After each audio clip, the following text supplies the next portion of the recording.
Okay, there we are. Bit of a rough start, but figure it out. In simple terms, as described by the title and this little marker down here somewhere, we are taking...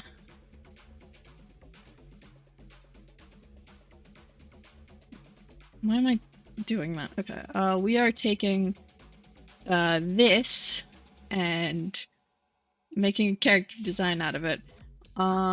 Because I like doing fan art. I think it's fun, and yeah, I did this before somewhat as evidenced on Metabang Paint on my phone, and it's fine. You know, it is something. It looks certainly mostly like what the Minecraft skin is, and then I put wings on it. There are a few elements that I'll likely be keeping. I mean, the wings, because people tend to draw him as Birdman. This little heart charm here, to like indicate whether they're green, yellow, or red, because that's a common thing in the life series, is that, you know, you got 3 lives or something, and, you know, after you've died twice, you get vicious or whatever. Funny part is I haven't really watched much of the life series. I believe I started watching Double Life at one point, and then got distracted and never kept up with it.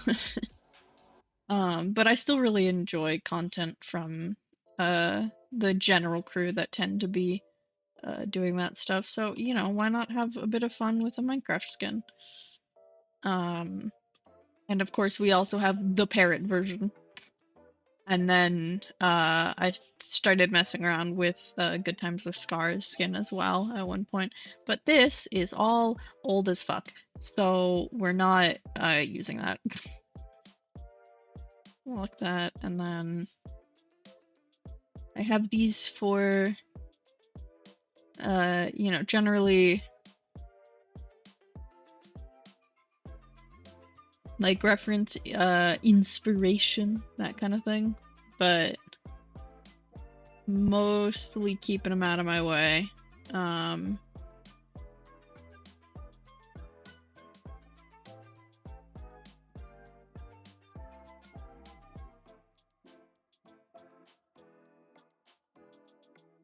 then the wrong layer, this one. Nope, I need this one, and then I'll move this up here-ish.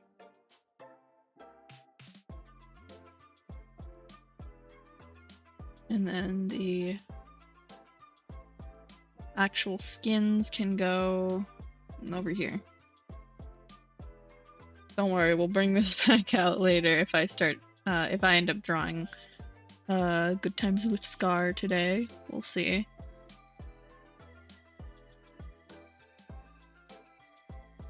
That brush is not the right color.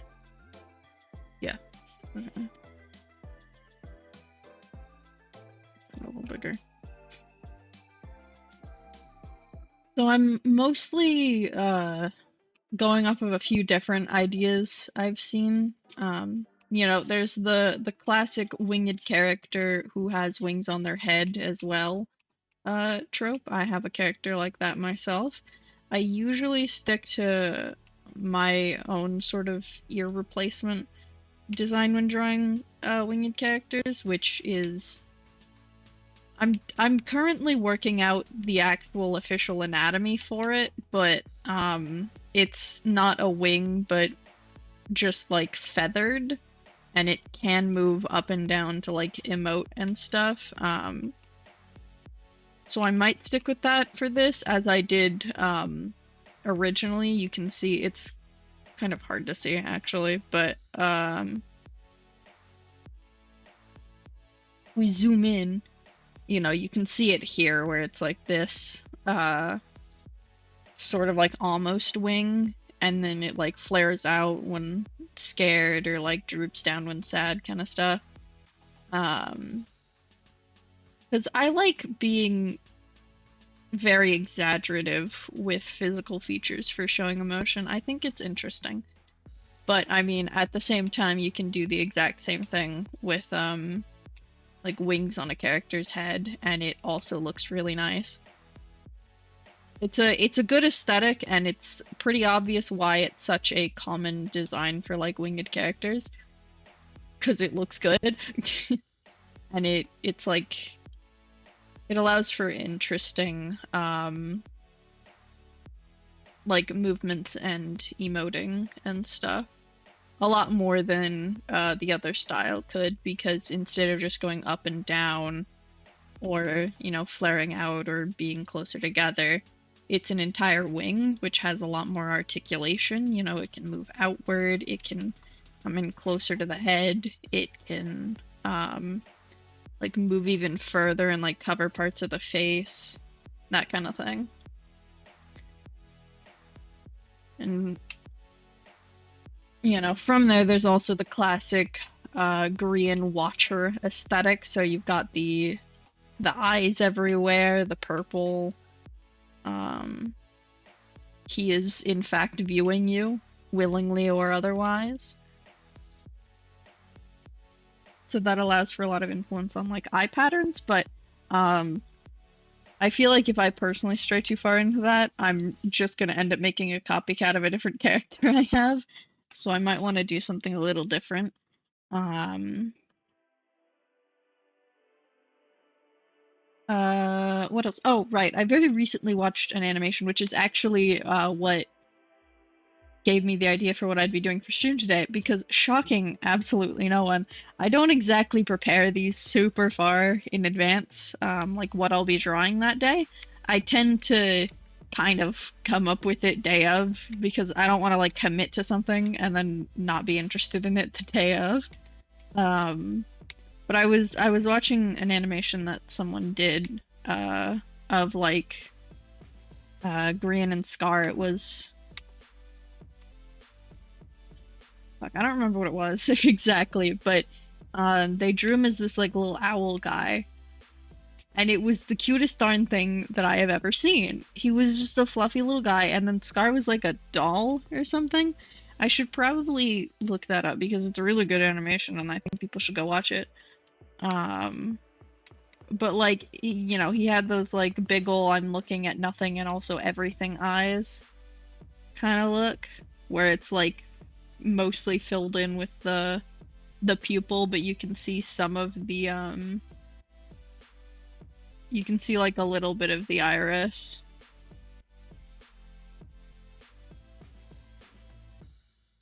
And then he like very purposefully had this sort of like line down his face. It wasn't like a sketch line, it was part of it. And then he had the little beak. It was very cute.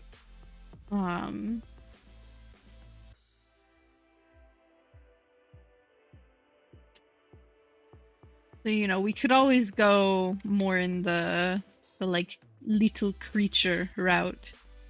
You know, simply just a little guy. I feel like, hold on. That's dipping into the red a little too much. I love messing with volume settings. My mic keeps like jumping up into the red for no reason. Regardless, we could go the whole like lethal creature kind of route. Always a fun one. He's simply just a little guy.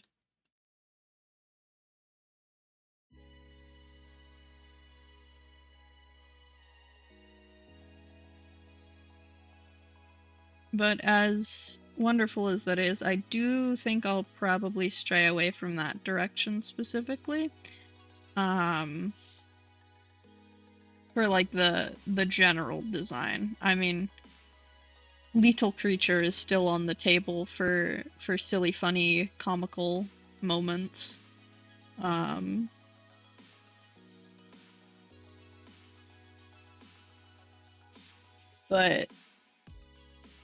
for the entire design, maybe not. I don't know. We will have to see. We've got about like 2 hours. Plenty of time to make some decisions.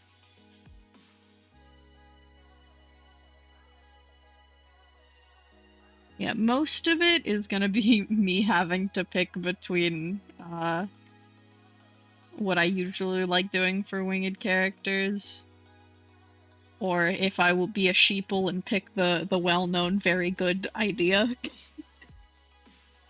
I will never have anything against Ted Wings. They look so good.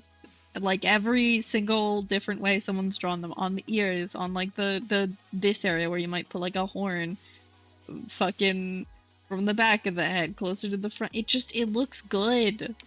It is just stylish. No other way to put it. Quality content.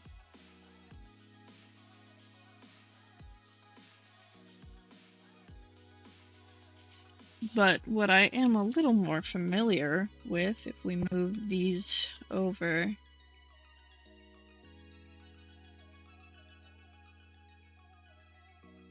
is messing around with different body structures.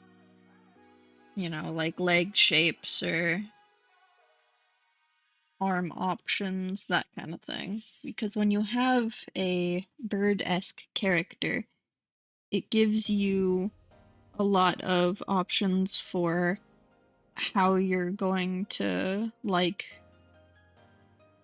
attach the concept of wings. Will they have, you know, wings at all? Will they be, like, attached to the back?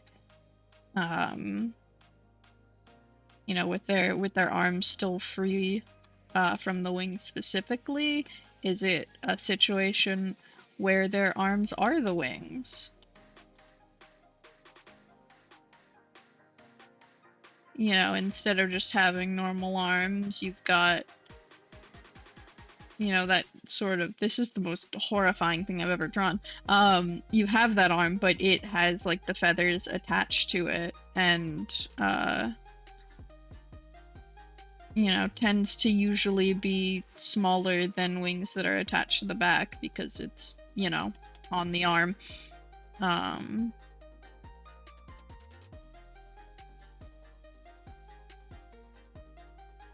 Or the other way around, where it's like a wing with an arm in it, so it's more wing than it is arm. You see this a bit more with bat characters, I think, than you do bird ones. But, you know, it's mostly wing, but they have, like, you know, a hand in it. But other than that, it feels more like a wing than anything else. And generally, it doesn't tend to be the full hand, or at least doesn't seem very dexterous or useful. It's mostly wing. You know, there's the option of how many wings do you give them? Do you give them 2 wings? Do you give them 4? Do you want those wings at, like, the shoulder blades, or at the middle back, or somewhere in between? Do they take up the whole back, or are they comically small? This, ladies and gentlemen, is the fun part of character design, because there's so many options. And this is just me rambling about, like, wings specifically. That train of thought continues through pretty much the entire process, even down to minute details like the mouth and teeth. You know, with this kind of character, it's like, do you want to stick with the normal human teeth you would usually find? Or do you want to maybe get a little more funky with it and give them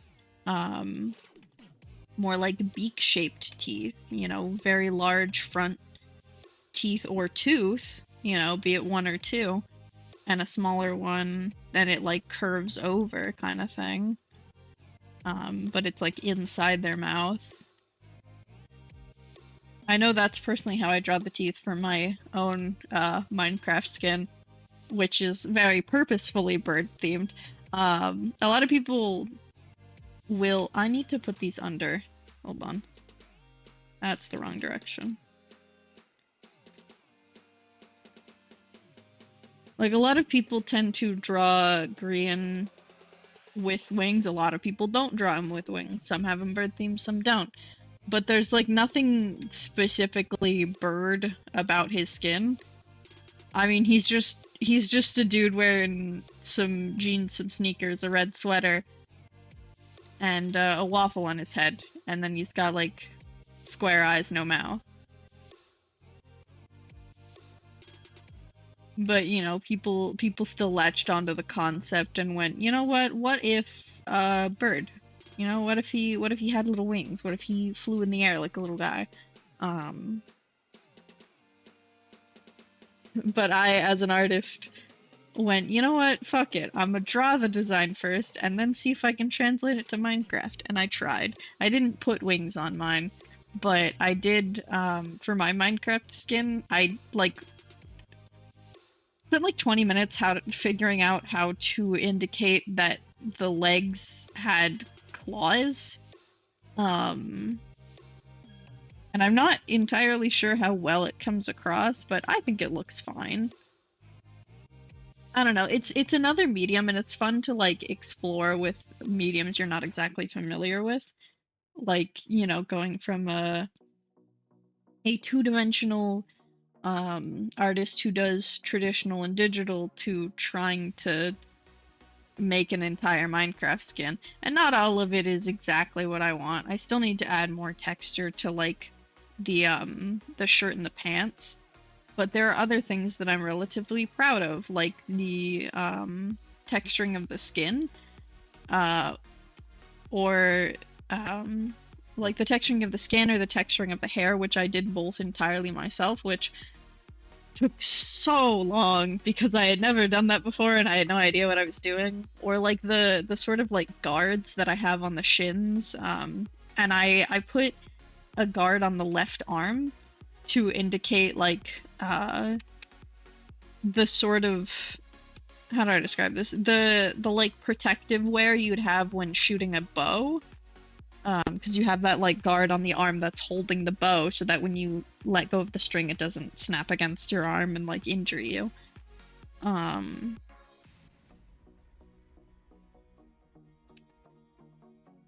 Etc., etc., that kind of thing, and it was very fun. I don't know, stealing some ideas from that character design of mine might be fun. Yeah, I might yoink the teeth, honestly, because they're so fun to draw. Because, like, normal human teeth are very interesting and all, but there's something about putting a beak in a human mouth that's just, I don't know, it feels fun and interesting. So, like, why not? That's the best part about art, is that you can do whatever the hell you goddamn please, and no one can really stop you. That's not true. You can do mostly whatever the hell you goddamn please, and very few people will try to stop you. Where was I? Getting distracted, that's where I was. Anyways,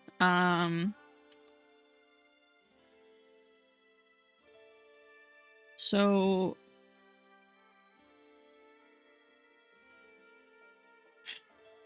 another question, though, is whether I want to give him human legs, or this is mostly just how much percentage of bird do I want to put into this? When working off of something that already has, like, given imagery, where, like, I'm working off of a reference of this is what it looks like, so I'm not, like, complete 100% creative liberty, but I have a prompt. It allows me to worry more about, like, more minute details. I mean, I wouldn't consider the entire anatomical structure of the legs a minute detail, but, you know, I'm not starting from scratch. I have something to work off of. So, like, I know that I'm probably going to want to put him in a red sweater of some kind, be it a sweater vest, or just, like, a big old puffy one, a thinner sweater, who knows, we'll decide later. But then I also would have to take into account something like the pants. Do I want to stay accurate to those and give him, you know, human legs so that I can put him in jeans? Or would I want to have a little more intrigue with it and perhaps give him bird legs? Which is something I quite enjoy drawing on characters. Because I'm actually, for a story that I'm doing right now, one of the species in the story are these. I mean, there's a lot of variety to them. They're originally a large species of bird-like characters, that, you know, they mostly look like your average birds, but, like, ginormous. Like that one owl from, Avatar: The Last Airbender, that kind of thing. But I'm working on, like, revamping it because I feel as though my creature design is a little lacking, and I want to do something a bit more interesting with them than just big, like, large bird. I feel like there's more to be had there. But, you know, generally they're relatively bird-like, and then there's a sort of subspecies, because I, as a human being, am flawed, and my comfort zone is drawing people, because I'm familiar with drawing humans. I've done it most of my life, so a couple of my species are human, but not. Sue me. But so they're sort of like part this like really sophisticated bird species. They're like avian-esque species. Like intermingled with humans. We're not getting into the details on that. I can't be bothered.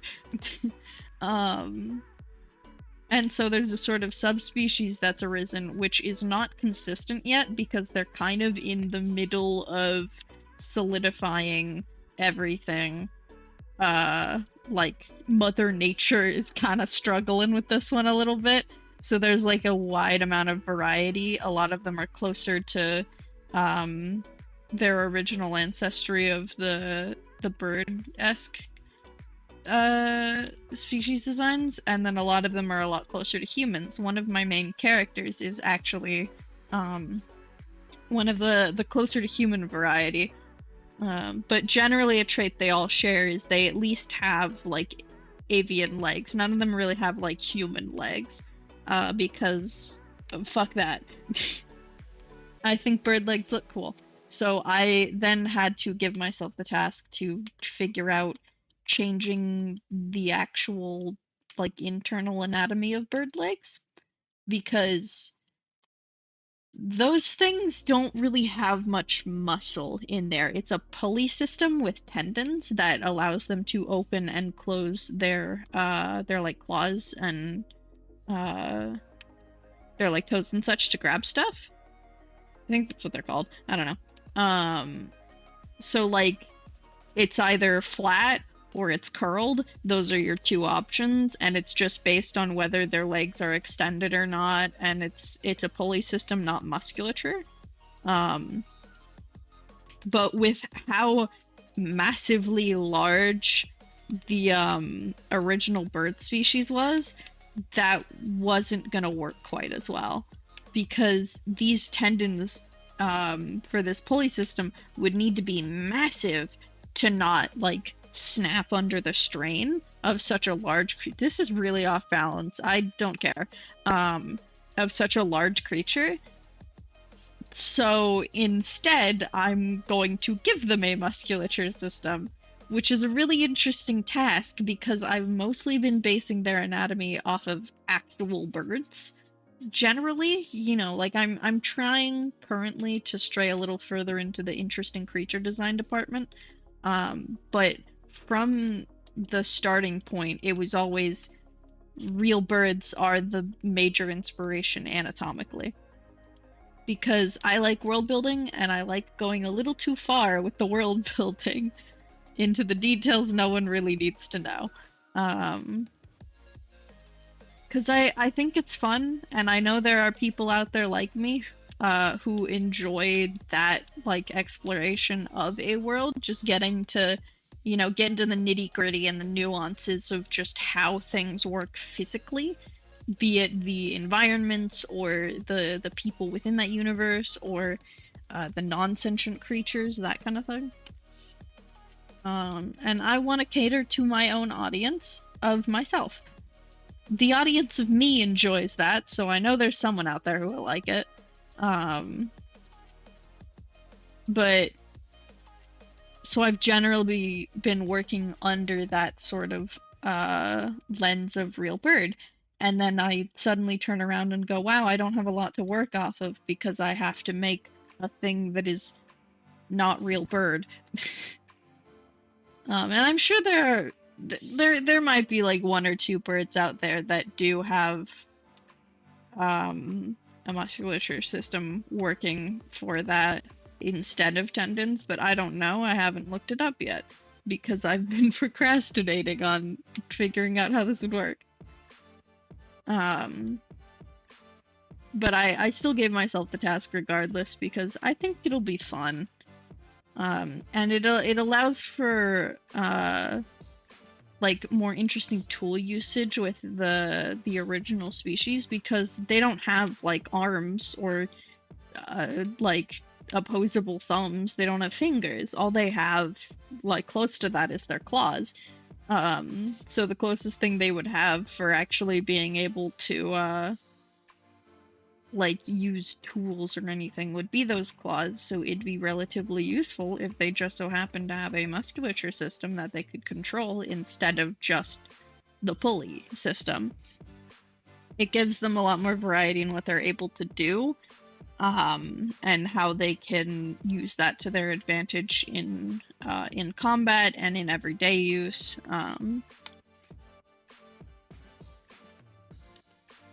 And I think that's just one of the fun offshoots of character design, in tandem with story building, is that it allows for more of an opportunity to futz around with that kind of thing. You know, the kind of stuff that you wouldn't immediately think of when you're thinking character design. At least I don't. You know, the first thing that comes to mind when I think character design is like general anatomy, clothing, showing off personality through pose, that kind of thing. You know, head to toe, like what's the hair look like? What does the body look like? What's the outfit look like? That kind of thing. I don't usually think about intricate anatomical differences as a character design thing, but in trying to build a story, I've been able to have a little more fun with that, and I think it's been a great opportunity. And that's another thing. I call myself an artist, definitely. I mean, it'd be kind of funny if I didn't at this point. But I wouldn't call myself a writer. You know, I don't think I'm anywhere near what I would call a writer.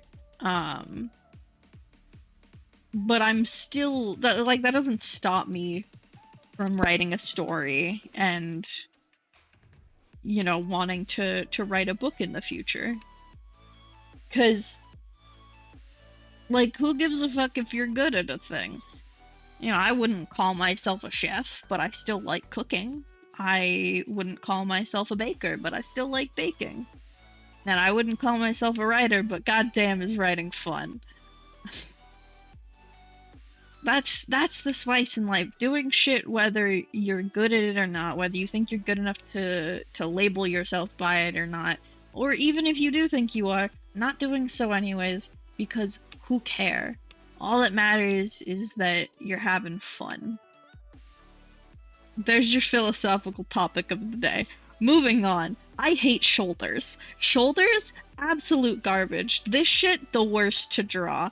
I hate shoulders with all of my passion, every fiber of my being. Joints suck. They're not...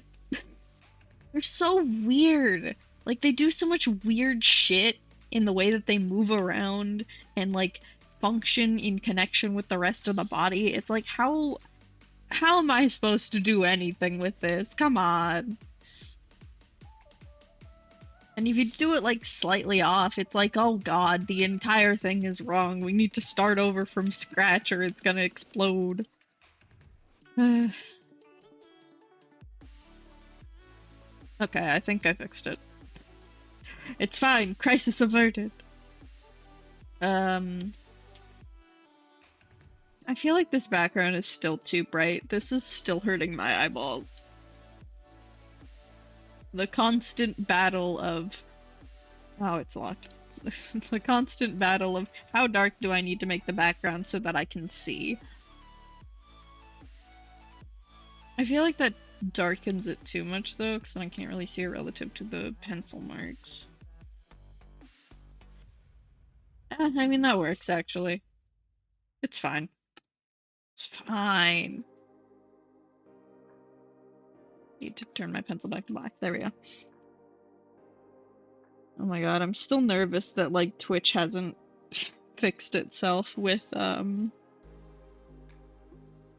like, chat messages. Like, I'm pretty sure it has. But, you know, I don't want to, like, risk it.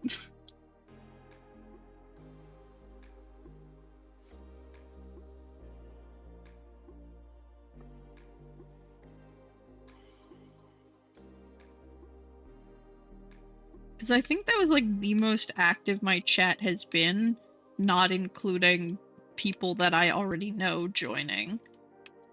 Because, like, I've had moments where, like, some of my friends or a family member have joined and said hey for a little bit. Or, like, a streamer that I am in their chat frequently who's very nice and supportive, shows up every once in a while to, like, hang out for a little bit. Um, but I don't think any of those people had, like, been in my chat before. 30 minutes of messages, bitch. Missed. I will never shut up about it. Twitch is something.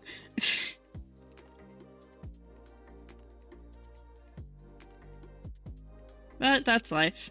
Sometimes shit happens and it sucks and it's like, oh well, yeah. You pick yourself back up, you keep going. Not by the bootstraps though. That shit's garbage. And also not what the saying originally was. That is a terrible hand. We're not gonna draw the hand right now.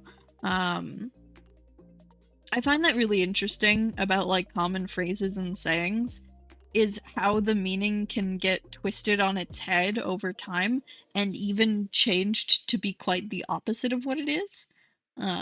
Like in the terms of meanings getting twisted on their heads, you have, pick yourself up by the bootstraps, which I'm fairly certain originally came from England as a way to make fun of Americans and their whole, oh yeah, individuality, do everything yourself, never ask for help, sort of thing. And so they were like, oh yeah, you'll pick yourself up by your bootstraps, won't you? Because it's a physically impossible task. You can't lift yourself off of the ground. That's called flying. That's not how anything works. So it was like making fun of Americans, and Americans went, oh, that's a great saying. We're gonna use that. Yeah, pick yourself up by your bootstraps. And then they started saying it literally. Take everything I say with a grain of salt, of course. I don't actually know if any of this is directly true, but I'm pretty sure that's where the phrase originally came from. Which is a very American thing to do. To take something that's being used to make fun of them because it's stupid and then pretend that it's smart and use it instead. Very American. Or I believe blood is thicker than water. People often using that to be like, oh yeah, your family bonds are the strongest thing in your life. They're more important than, like, the bonds you make with your friends or with the other people around you that aren't related to you by blood. But I'm fairly certain the original saying is the blood of the covenant is thicker than the water of the womb. So it's saying, like, yeah, your religion is more important than the people directly related to you, which, I mean, it can be. I think I personally choose to interpret it more as, like, the people you choose to surround yourself with are more important than the people tied to you by blood, by the water of the womb. Because those can be important people to you, but they don't necessarily have to be. You can instead choose to be around people that may not be related to you, but are still what one would consider your family.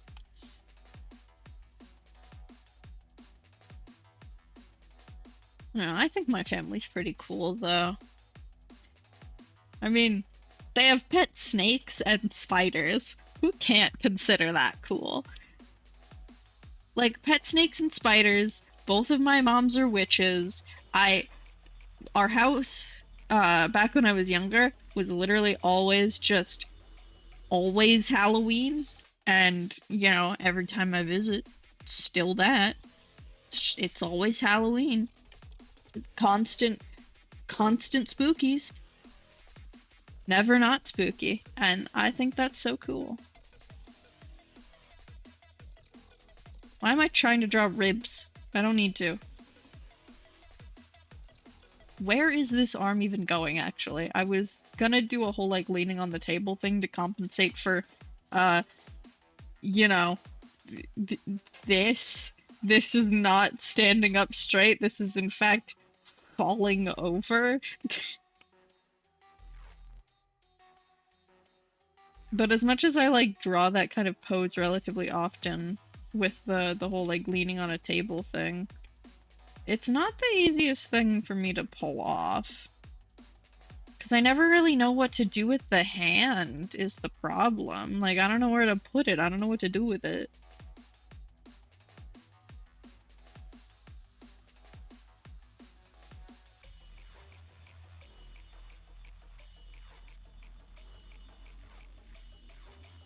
Did I say visit?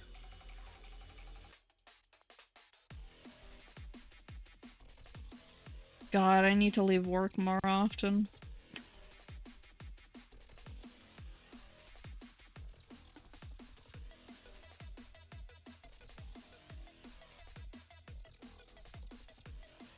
Yeah, that works.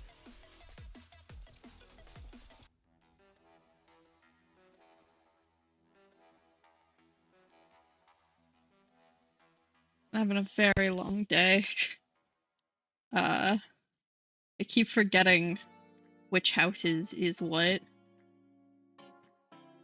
Because I do actually still live with my parents. I have so many of them, and two of them are divorced, so there's two houses, and I keep forgetting which one I actually live at. I'm not visiting right now. I still live here. I'm planning on moving out semi-soon, but I do still live here. Oh my god, I need to go to bed. It's only 6 p.m. and I'm forgetting which house I live in. Ugh.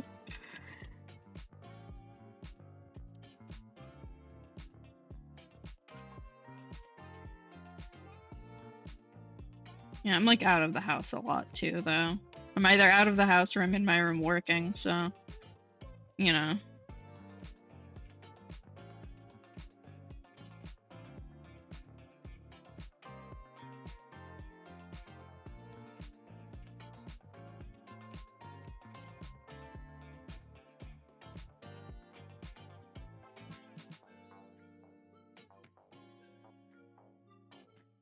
I will still continue to call them my roommates though, because it's fucking funny and we make jokes about it.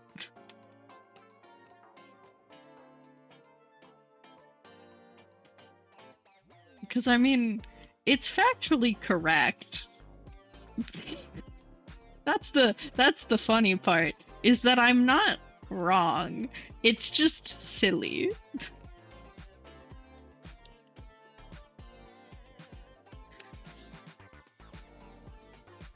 Oh, I am excited for like next year, coming February, like this coming February, because my scheduling is supposed to change around then. Some things will be shifting a bit, and I should be able to actually stream more. You know, I don't have everything worked out properly on what the schedule's gonna be, but I will hopefully be able to stream just more days, and maybe for longer. I don't know. I haven't fully figured things out in that department. I don't even know if I'd want to stream for longer, but like I also do want to stream. Like I don't, but I do kind of thing, because I mean, streaming not longer means I get to spend the same amount of time comfy cozy in bed after streaming. But streaming longer would mean more time to produce content, live, a slightly higher likelihood of engagement because there's more time for people to actually enter into the stream, that kind of thing.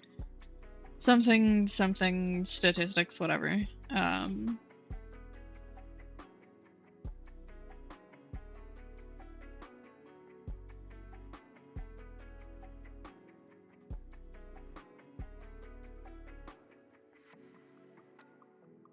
Now let's see if I can get this head to not look fucking ridiculous on this relatively less cartoony body from what I usually tend to do. No, this arm is bugging me. Hold on. I have to fix it. It's so not.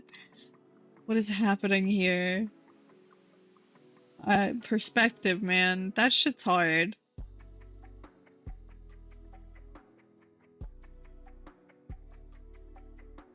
Good enough. I don't care. Whatever. We're moving on. Yeah, but see, the problem is I kind of draw heads a little cartoonishly. I don't really have a more, like, realistic head style. I haven't really developed it, because when I started trying to learn how to, like, doing like art studies on how to draw like muscles and stuff, because I'm really not great at that. Like, I'm not really familiar with like musculature anatomy. Like, I can do anatomy. It's just like someone who is visibly muscular looks different from someone who isn't, and I'm not familiar with that body type yet. Body types, there's a lot of variety in there still, but so I've been like doing studies on that, and I think I've been getting better figuring out how to like draw things like shoulders, my nemesis, or like more muscular characters, which this is not that, but it's definitely closer than I'd be able to in the past.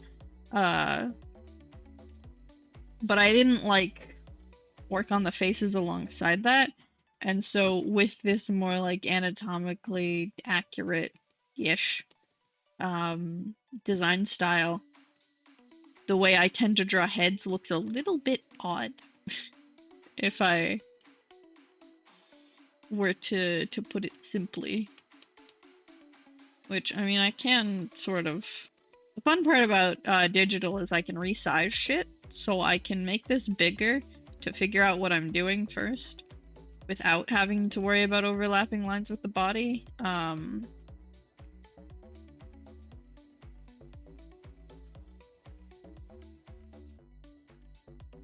And then I can shrink it down to put it on top of the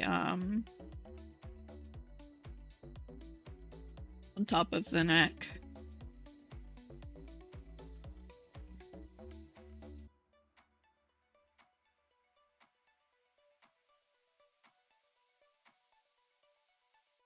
So I do want to take into account the style of eyes that he has, which are just this. Now, I'm not going to draw them like that usually. For the bit, I will, of course, obviously. But I know that at least I don't know what kind of eye shape I'd want to give him. Probably something a little taller, a little boxier. You know, something more like this, and then I also want to give it that sort of like bird-like influence, where it feels kind of sharp and pointed at the inner corner. I don't know why that comes to mind specifically, but it feels kind of bird-like. It's because it looks like a little bird face. See? You know, there's the beak, there's the eye, there's a little wing. It looks like a bird. Adorable. Anyways,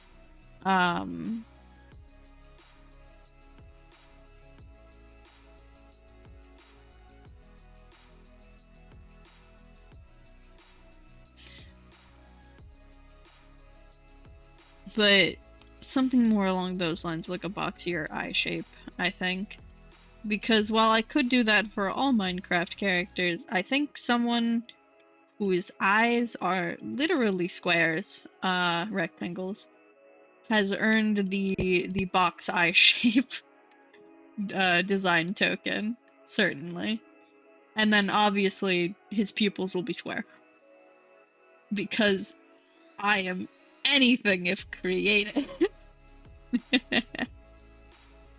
No, but like having like different shaped pupils can always be interesting because you can still find a way to make it fit depending on your style. And I know that my style very specifically works with this kind of thing, even on the more realistic in quotes end, because my style never really dips that far into realism. There's always still a certain level of like cartoonish fantasy attached to it, as you can see here. So I have a bit more freedom with like screwing around with aspects that are a little harder to maybe make look not weird in a more realistic style. It's still possible in a more realistic style. It's easier for me because it just fits well in mine. So I give him box eyes. Little square pupils, because it looks cool. Does he have eyebrows on his character model? No, none of them do. Why would they? No one puts eyebrows on a Minecraft skin. What am I talking about? Yeah, he doesn't have a mouth either. So I can do whatever I want with that. Now, the real question here is, color-wise, I think I originally color picked his, like, jeans and sweater from the actual character and the, like, skin tone as well. But I very clearly didn't, color pick the hair. Because that is a nasty yellow-brown. Like, it looks fine in Minecraft, but if I were to put that on a character, it would, well, it's just, I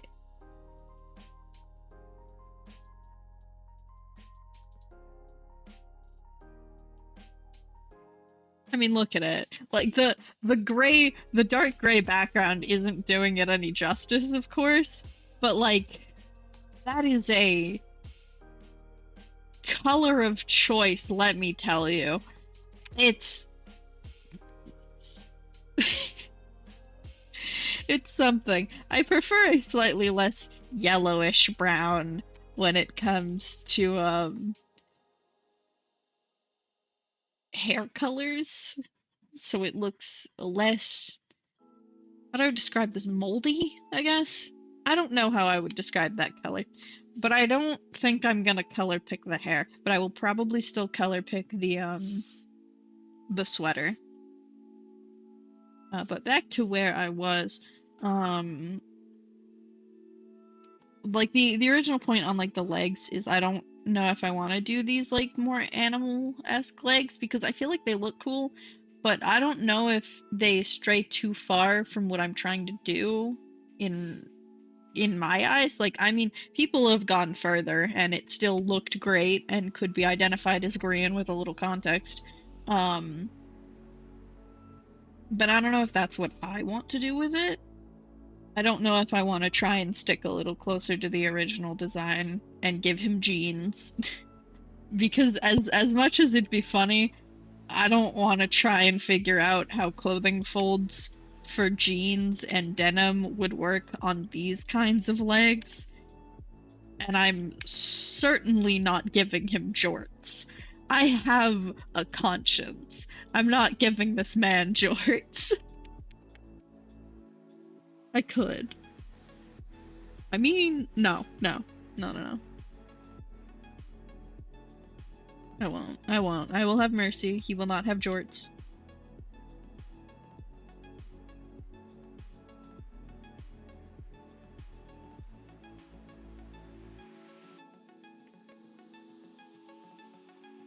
Anyways, so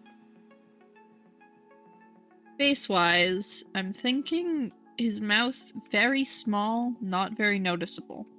Because his character design, like the Minecraft skin, doesn't really have a mouth. I probably won't even really draw it half the time. And when I do, it'll likely be either small or he's talking. But, like, very, you're not really paying much attention to the mouth because it's mostly not there, kind of thing.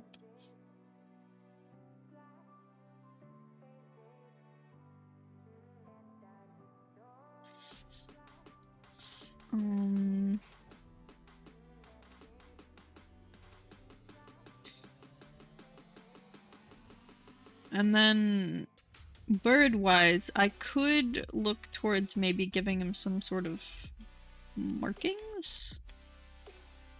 I don't know, though. Oh, and another thing with the, like,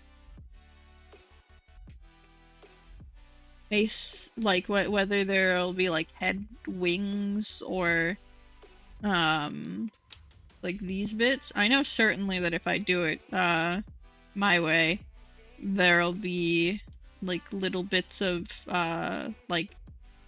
downy fluff sort of petering out to the middle of his face.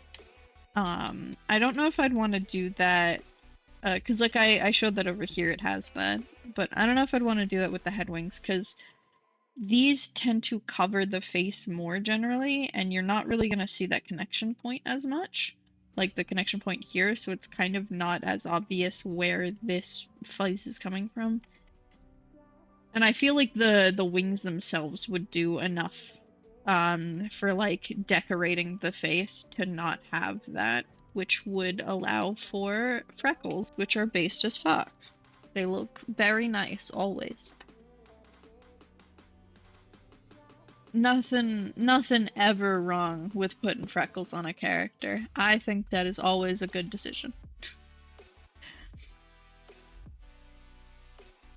I'm not sure if I want to give him the head wings, though. I'm terrible at deciding. Decisions are difficult, you know? Because, like, they would look good.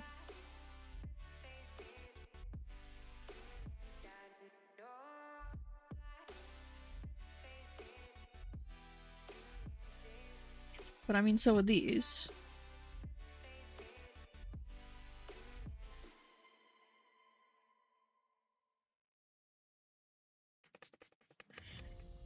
I think I might go with head wings for now, just because I'm starting to think that I might want to give him... Like, I don't even know if I want to give him one pair of wings or four pairs of wings, 2 wings or 4.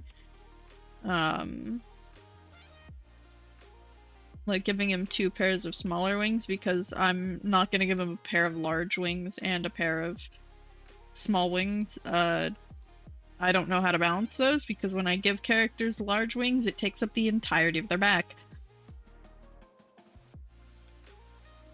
No, no. Only one pair. One pair of big wings. Because I feel like that looks good from afar as well. Like, I could give him 2 pairs of big wings, but I don't know how that would connect to his back.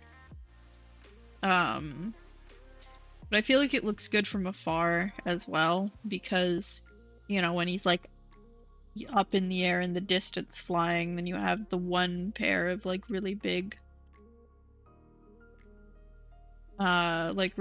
wings.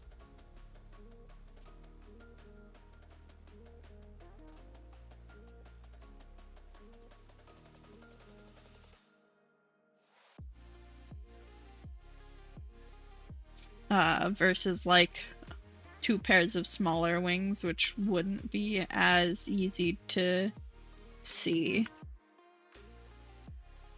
I think that is the best tiny doodle I have ever drawn.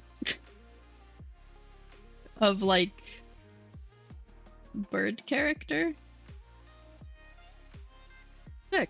Anyways, yeah, I'm thinking 1 pair. And then, do I want to give him a tail?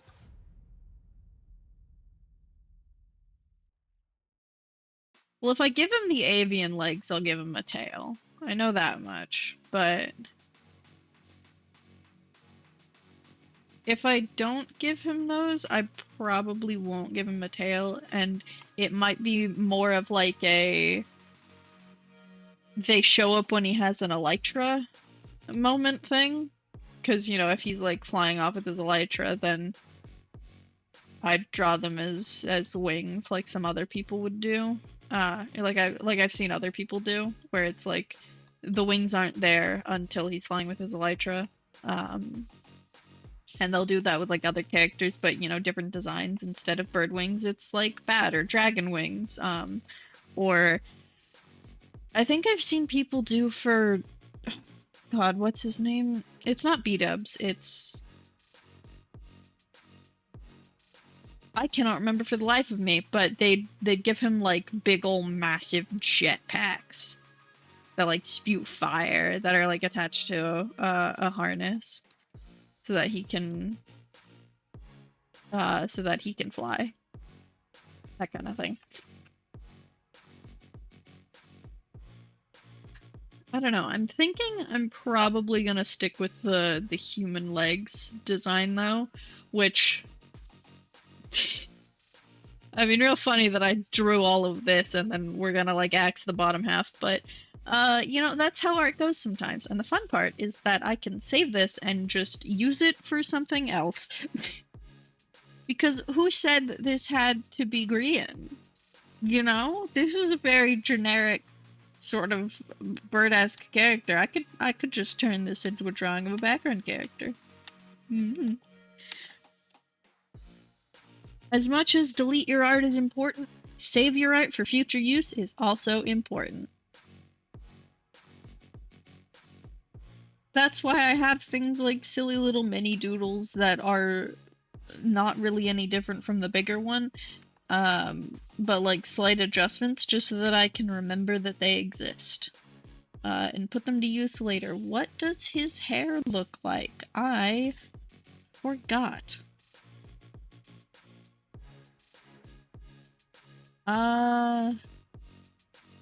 Okay, yeah, 2 bits on the side, one bit in the middle, more to the right than it is the left. So I'm assuming that'd be a left side part sort of look.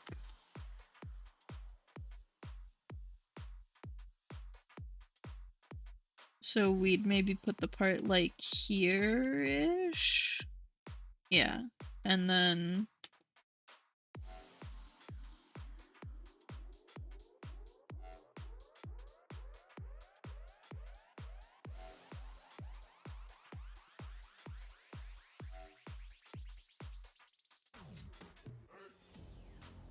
like there's this bit that drops down in the middle, sort of.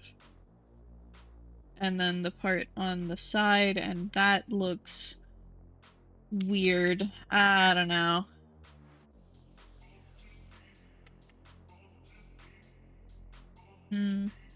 I'm not really sure on any of this. See, hair is not easy either. I I really like character designing, but it's certainly a process, especially when working off of a visual prompt. Like instead of like a word prompt having like something to go off of that isn't quite close to your style though, so you have to figure out how to translate it. It's like for this kind of moment, it's less deciding what kind of hair I want to give him and more figuring out how to draw his hair in my style. Or his character's hair, I guess. I have no idea what this guy actually looks like in real life.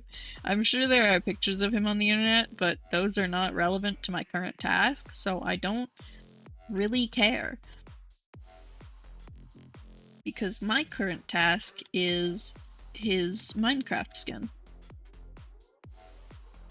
For fan art purposes, because I want to draw some, but I need to figure out how I want to draw him before that. Yeah, but I feel like at the very least it's the kind of thing that'd be like very fluffy, you know? Like a very sort of fluffy hairstyle. Fluffier than this, that's for certain. This is too flat. I mean, it's pretty accurate for Minecraft, but um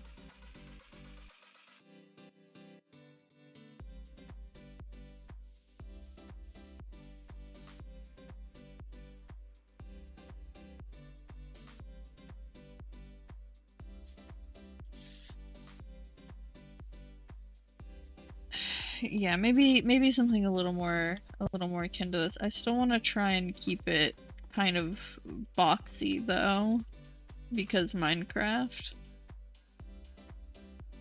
I think that's a little too high up. We squish it down.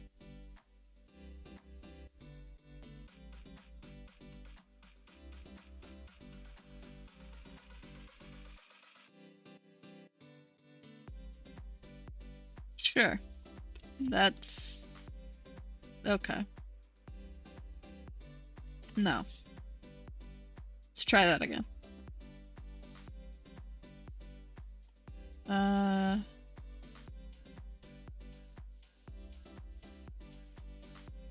Getting there-ish. I think we get rid of that bit in the middle because it doesn't quite work.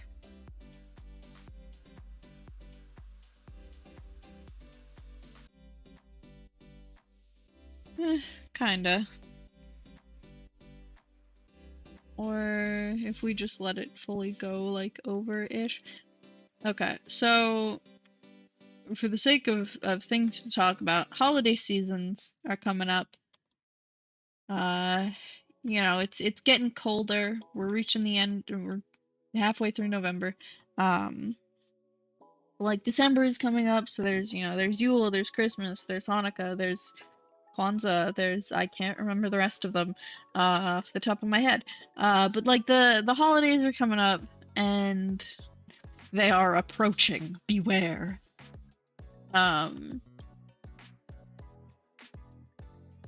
And the one and only goal I have this holiday season, this winter, is to actually watch the Santa Claus, spelled that way, because it's like a clause in like a document you sign, in a contract, like a contract clause. There's 3 movies. And I want to watch all 3 of them. That's my only goal. I meant to last year, and I never got around to it. So that is literally my only goal. Why do I want to watch these movies? Because of one character. One single character. His name is Bernard, and he's an elf, and he exists in the 1st and 2nd movie. He's not in the 3rd one. I'm still gonna watch the 3rd one anyways, because I'm a completionist. But I want to watch those movies specifically because of that character. And I mean, the movies seem interesting enough, but he's just a silly little guy, and I want to see him verbally sass the hell out of an adult man. Because it's incredibly funny. I've seen a lot of clips from the movies, and boy is it's fucking hilarious to just watch this guy's life fall apart, and then this, like, teenager elf be like, loser. Anyways.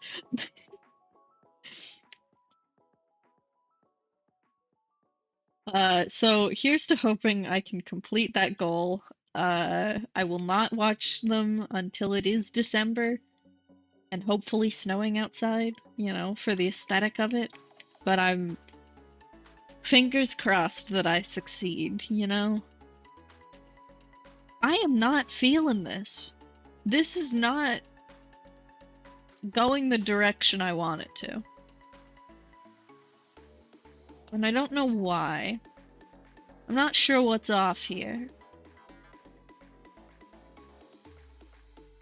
Like, it's not better nor worse than this one. This one didn't really feel like it was it either, but I don't know what's going on. I'm confused.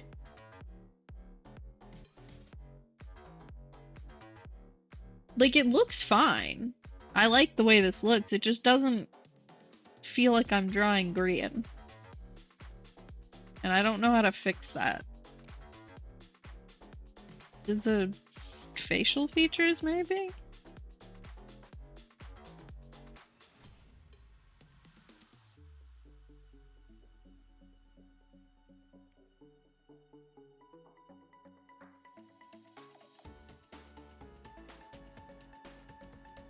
It didn't change much. No. That looks fine.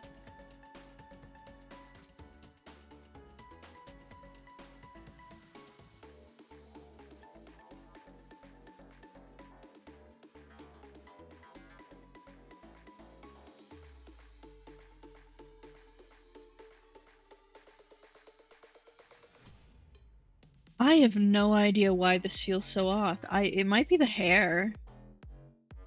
Because I mean, this specifically, like, I'm working off of this. This is what I have to work off of, so I mean, it's not like I'm that far off, all things considered. Like, it might be I think it might be the hair because that's a little more specific, so there's a little more to it that can be like matched properly. I don't know.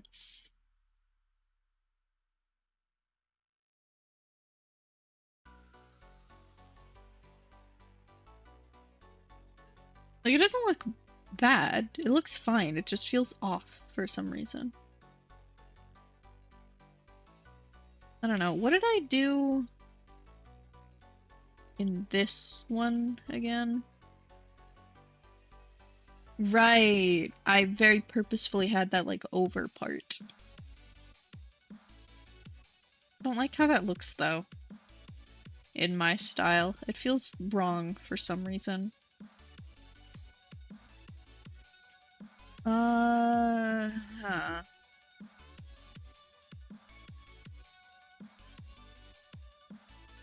Maybe we come back to that.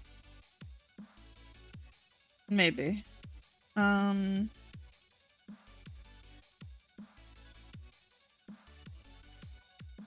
Maybe we grab this.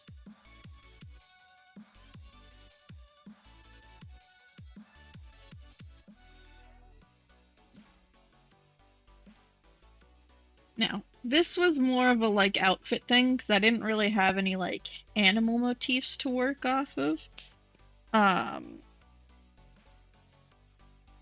So it was more of a, you know, how do I interpret this outfit? Do I want it to look more piratey? Do I want it to look more fancy? I'd seen other people drawing him like with like a top hat. And then looking at this sort of like thing in the middle of his outfit, I was like, oh, I could make that into one of these, which I can't remember the name of for the life of me, despite owning one that I literally, like, I hand sewed one, and I still don't remember what it's called.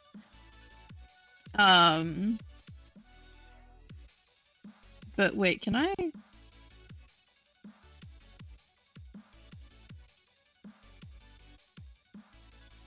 One second, folks. It's being lazy time. I told you this would come in handy. Because I can just remove any, we can just Control C and then go over here and Control V. That's a C.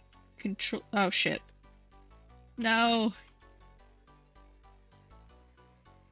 I fucked it. Hold on. Okay, we gotta do this again. One sec. So if we just, if we just grab this very carefully, you know, avoid the wing lines, and then we go around here, and then we go up here, and then we Control C, and then we go up here and we hit Control V this time properly. There we go. Then we can do this, and we can. Does that flip it? It does! Yes!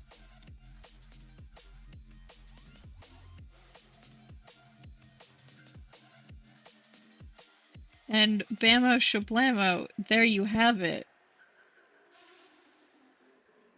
It's been drawn, and I didn't have to do any of the work. Hold on, I want to make sure I didn't, like, stretch it weirdly. It'd be a little wider, I think. Oh. Oh, it auto-snaps! Isn't that useful?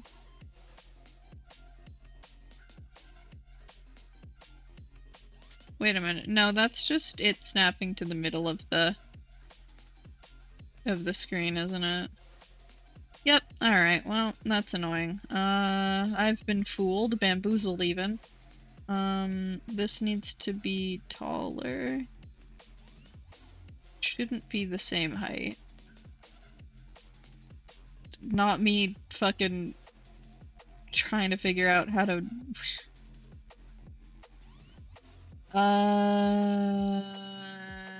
think that's right. That should work. Okay, and then this is literally nothing. So we right click and where is we cut layer? Okay. Wonderful. And now we have a torso drawn. How convenient. Anyways.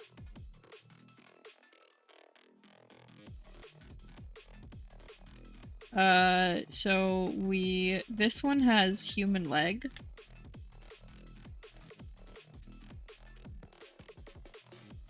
And should probably be moved higher because I want him to look tall. So God, my friend pointed it out when I like first started streaming, but because I have two playlists that go back to back for my art streams, and they're pretty much perfectly long enough together for the length of the stream. One of them is a hi-fi playlist from Streambeat Terrace Heller, and the other is also Streambeat Terrace Heller, but it's the EDM playlist, which some of the songs are just straight up rave music, and it's really funny. Because he pointed that out once, and I went, oh shit, you're right. Well, I mean, what am I gonna do? We're already here. I picked the ones that sounded good. So like every once in a while a song will come on, and I'll be like, yeah, this really is just like party music, isn't it?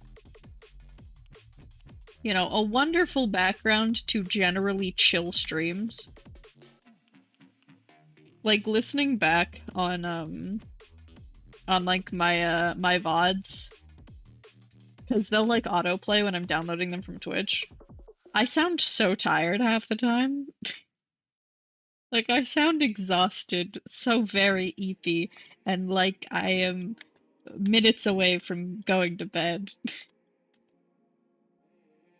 So, you know, just the best choice of background music to have it be rave music makes complete sense.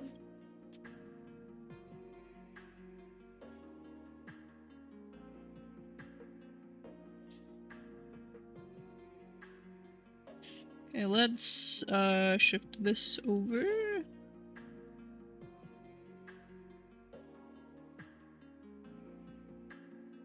Okay, and then we do this.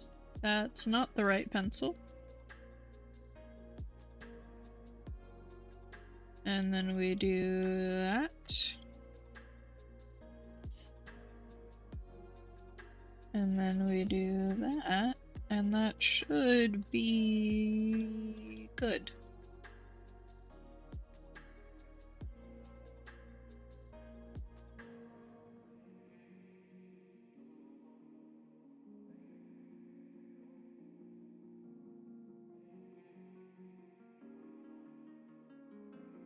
Okay, and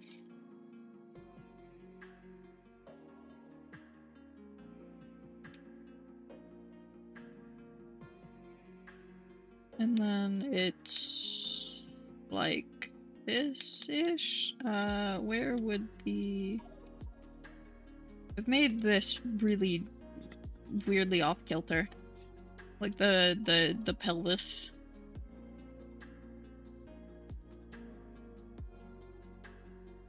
Cause it'd be like, yeah.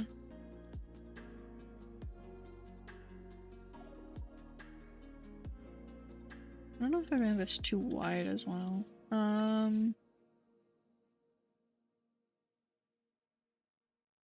Yeah, that's a better line continuation.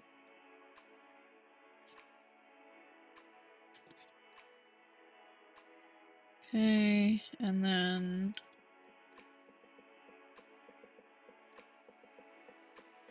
that is very much not the right length. Paying attention, I sure aren't. And the knee should be here. And then The back of the leg comes out.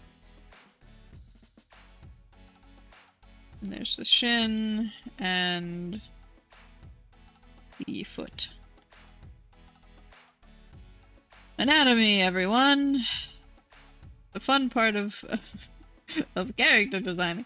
Because especially when I'm doing like clothes stuff, I prefer to have like a little doll to work off of, you know? Dress them up Barbie style.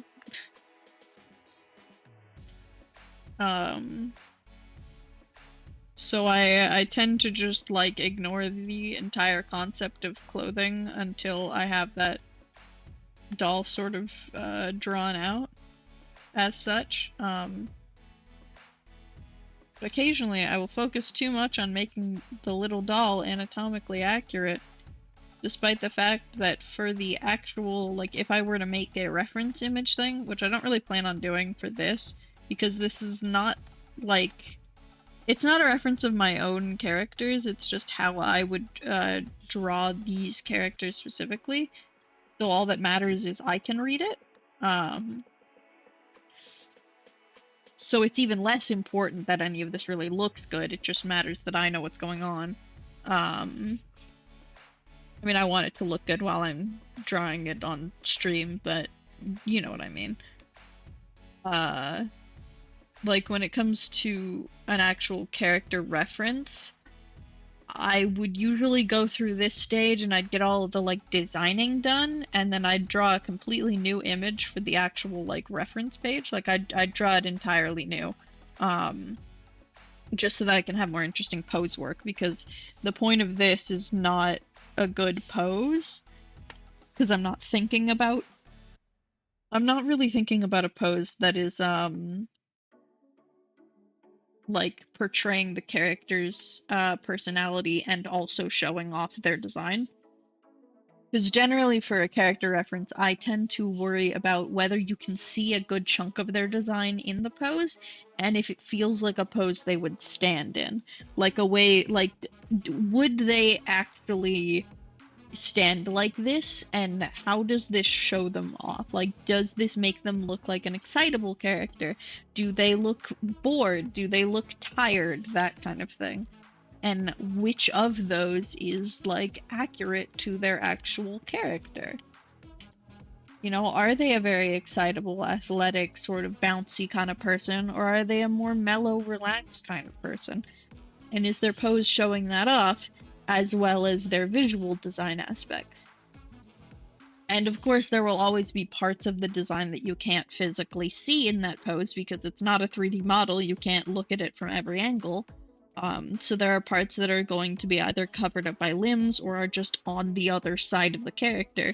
And so that's the stuff that gets put into all the corners of, like, hey, here's an important detail you should see for the character design that I wasn't able to show in this image. Which I don't tend to do with this stage, because in this stage I'm just making a dress-up doll. But I always go too hard on the dress-up doll, as if it will become part of the reference, which it never does. Not that I'm gonna stop. I will continue doing this, there's no stopping me, but, you know. It's one of the things that, allows me to remind myself that, hey, this hand here doesn't matter. Don't need to draw it. You could, if you really needed it, you can do that. It'll work fine. See, that functions well enough. If you need a hand, just draw a bigger one somewhere else, in a pose that is easier. Or, like, from an angle that is easier for you to draw. Yish, mostly. Usually. We're not drawing a hand right now, I don't feel like it. Or, like, having this weird arm sticking out thing, or, like, a questionable perspective over here. It's like, it's fine. I have to remind myself it's fine, because I'm not actually turning this into anything.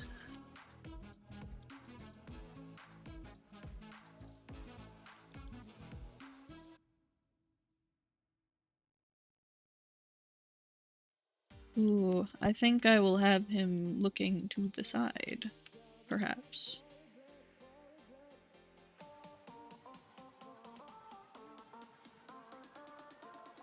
So, Scar, I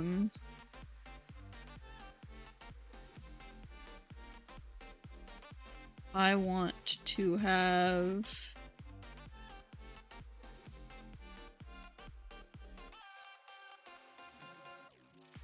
Does he wear glasses? I mean, like, outside of their, like, Minecraft skins is irrelevant, but, like, I don't know if I want to give him... No. Nah. We'll just stick with the top hat look. The one problem, though, is that, I don't know how to draw hats. I'm sure, as you can see here, not exactly my specialty. There's a fly on my monitor. Go away. Okay. But hats, not exactly my specialty.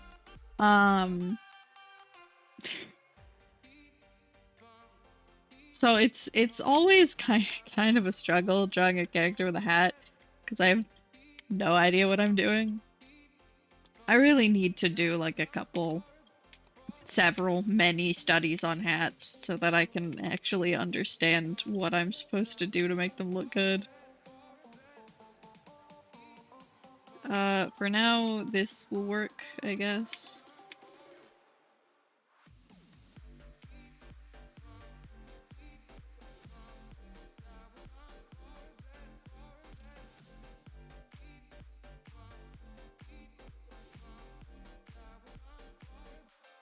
Yeah, this is fine. It's a hat. It looks like a top hat, mostly.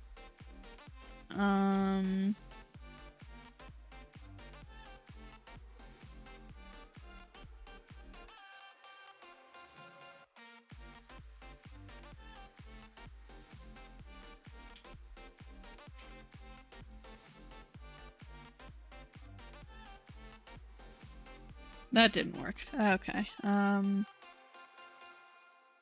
That's fine. We don't need to draw a shiny hat band right now. Just draw the hat, and that's good enough.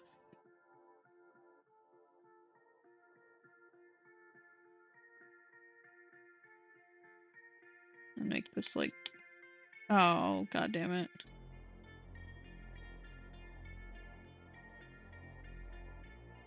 One moment, please.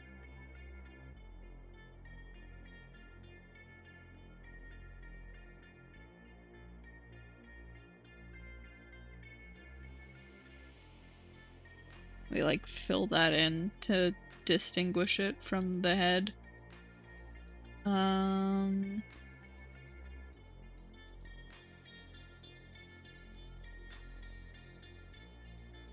Good enough. It does its job. That's what matters. It indicates that there is a hat on the head, and that is all that is needed of it.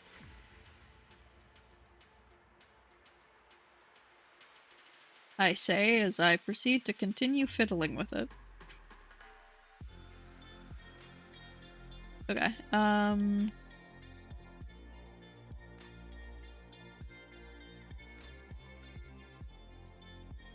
yeah, so I'm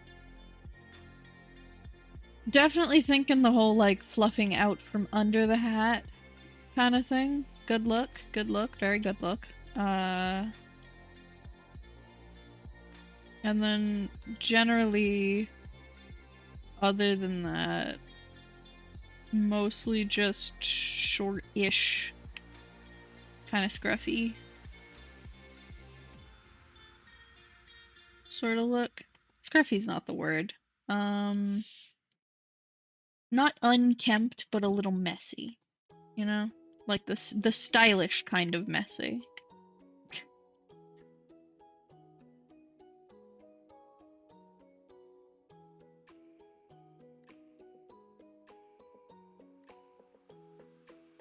And then a little bit of sideburn action, maybe.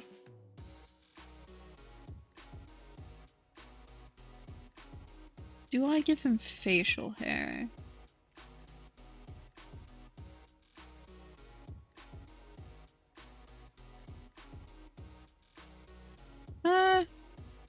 Sure. And then he has comically large eyeballs. A whole 4 pixels with only 1 pixel for the iris. Oh, many. So I'll probably stick with what I did over here. But I'm not gonna give him the, like, square pupil thing because I might stick with just giving that to Grian since he's got literal square eyeballs. So,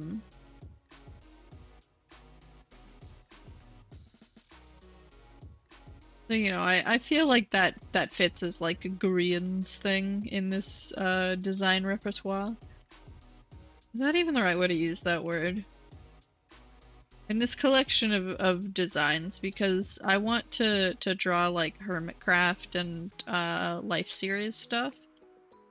So, you know, we have like Scar and there's Mumbo.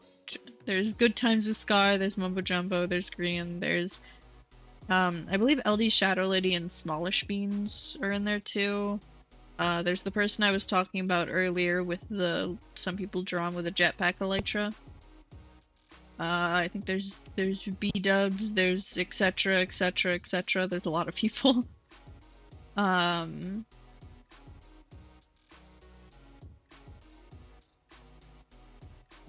Yeah, but I might stick with just Grian having the like square pupils and then give everyone else like their own unique ones. Some will just have like circles, but others will be a bit more interesting. You know, we'll see, we'll see. All in due time.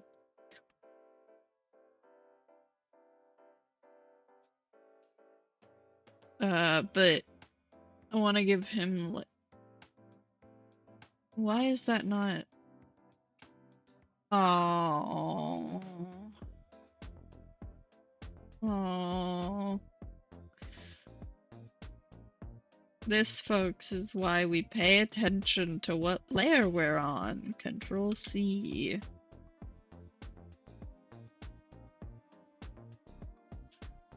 We erase it.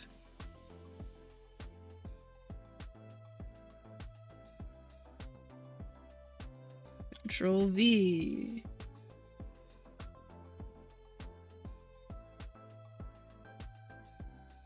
And then we merge with layer below.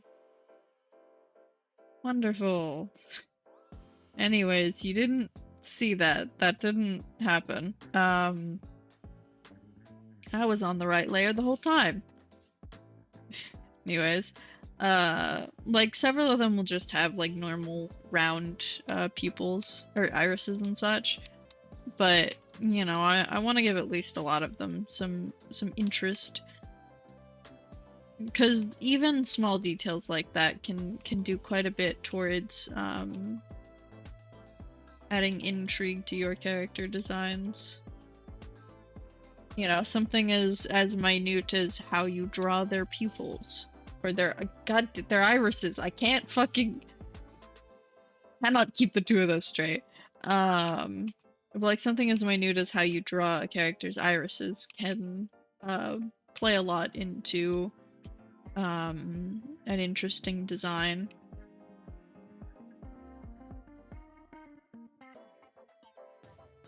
The other eye would be visible from here, but I'm not drawing it, so oh well.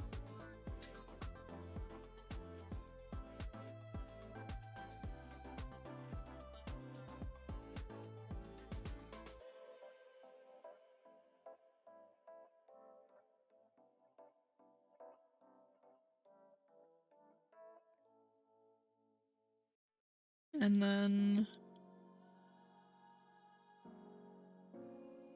some I also like playing around with eyebrow shapes and like sizes and such, because there's a shocking amount of variety one can have with that. Like you wouldn't I don't know. I never really originally considered the possibilities that eyebrow shapes had. But at one point, just in my journey of learning about different sorts of, you know, ways to make your character designs unique, at one point I stumbled upon some stuff that was like showing off a bunch of different ways to make faces different. You know, avoid like same face syndrome and stuff. And one of the things they talked about was eyebrows, and I was like, holy shit, you're right. You're so right, bestie. What have I been doing? There's all this variety to be had, and I've been missing out on it. So I stopped missing out on it.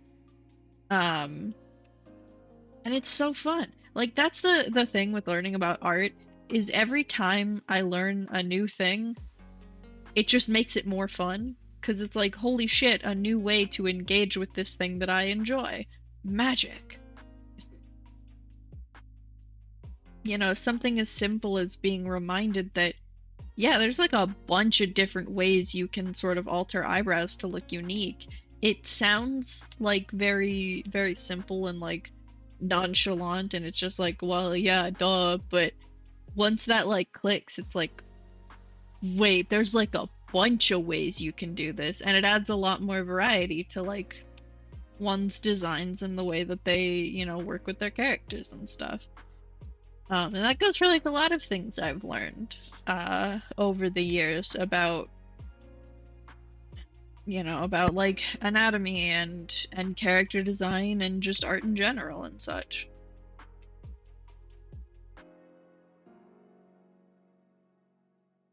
And then of course there are more technical things too with like learning about art that are very satisfying, like especially when it's like a technical thing of like a program you use and you like learn it yourself, or you spend a while like sort of like puzzling things out and then eventually it pays off.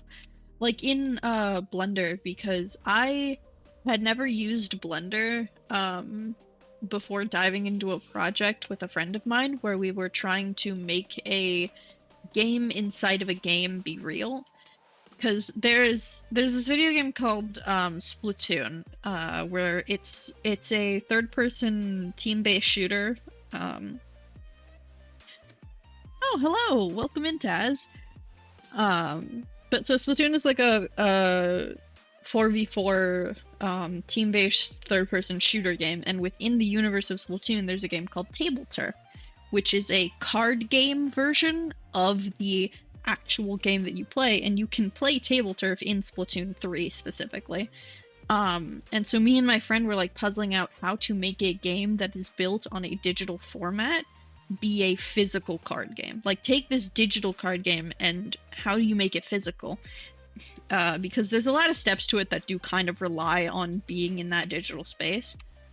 And it was a very fun project. Because I got to use Blender for the first time, and I spent a lot of time figuring stuff out because I had to make the game board, which had a lot of like little holes in it, like a grid space of holes and such, and it was definitely a way to trial and error learning Blender for the first time, but it was very satisfying every time I got through another step and learned another thing. Like, it felt almost like a game in itself of like I completed the task and got a reward for it. That reward being more knowledge about the program. It was very fun. How am I doing? I'm doing good. Struggling a little bit with the Grian design, so we switched over to working on GoodTimesWithScar for now, but I'm doing pretty well. How have you been? You been having a good day? I hope so. Where was I? Right, yeah, okay, so I think we're mostly done with it. And also I want to, you know, his namesake, GoodTimesWithScar. Scars are another really interesting character design option because it gives you a visual storytelling element, because you can give them a scar and then the question from there goes, where did they get this? How did they get this? Why did they get this? And it allows for more like in-depth character development with something as simple as, you know, a little nick on their hand or a gash across their entire body. It's like, you know, with this, it's like, huh, how'd you end up getting that one so bad that it's scarred on your hand? Or this, where it's like, oh, what the fuck happened to you? You know? And it also allows for interesting character interactions with, especially with the more like dramatic scars. It's like, oh shit, what happened? You know, the whole like dramatically touches hand to Scar. Who did this to you kind of moment. It's a classic storytelling element. And I mean, who am I to go against the classics? The cliches are cliche for a reason. Regardless, I do like this sort of more formal-esque outfit, because I mean, he's got the top hat. And then I've decided to turn this thing into whatever the hell that's called. I should Google it. I'm gonna Google it. I can't keep saying that thing. What does Miles Edgeworth wear? Necktie, because I know that Miles Edgeworth, the Ace Attorney character, is it a cravat? No, it's not. Is it a cravat?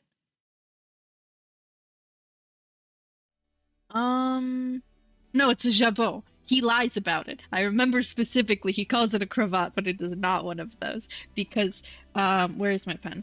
A cravat is where you have like your suit jacket and it's one of these where it like gets folded in there kind of thing, and it's like one piece of fabric and it gets folded in there.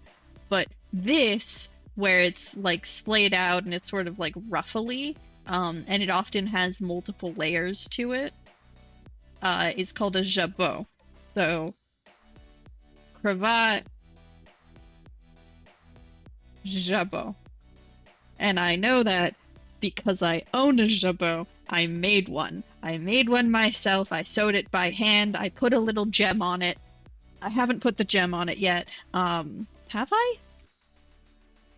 No, I did. I put part of the gem on it, but I wanted a little dangly bit on it that I haven't gotten around to yet. But I own one of these. And Miles Edgeworth in the game Ace Attorney is a liar. He's a liar and a fraud because he calls this a cravat and it is not one. Regardless, all of that is irrelevant. So anyways, now that I remember what this is called, I am giving Scar a jabot because I think I can reasonably look at this collection of pixels and go, yeah, that could be some kind of necktie.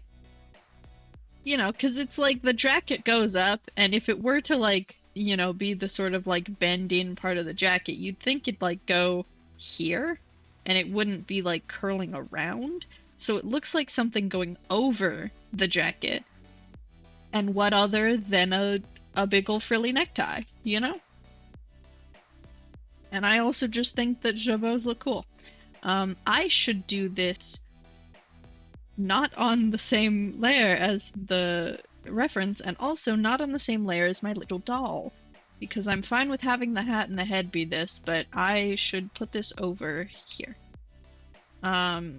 So I'm thinking, originally I had it be like a typical folded over necktie, but I'm thinking I might give him something more like an upward sort of collar. So instead of a collar that's like folded over, it like goes up. I don't know exactly what this would look like in real life, but we're not gonna question that. And so we have the sort of like attachment part of the jabot, which goes into this. Actually, we'll do this, and then we erase to make room for the the like tie part of it, because it is a necktie. So it has like that sort of tie of fabric in the middle that then splays out, kind of like a bow tie almost. But like just the downward bits. And then from here we have the attachment of like underneath it instead of above it, because I feel like that fits more for it being. Well, actually, no, we just make this be the heart, because we can just say that like the knot is behind the heart.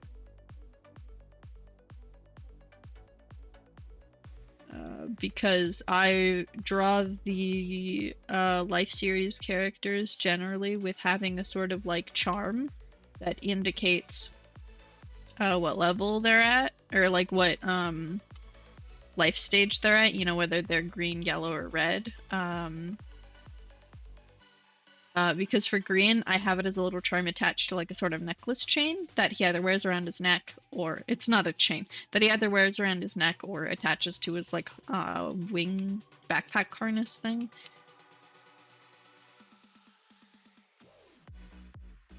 Hold on, this looks weird for some reason. We'll do the heart first, I think. Yeah, there we go. Okay, and then like the necktie is like, I don't know, attached through it or something.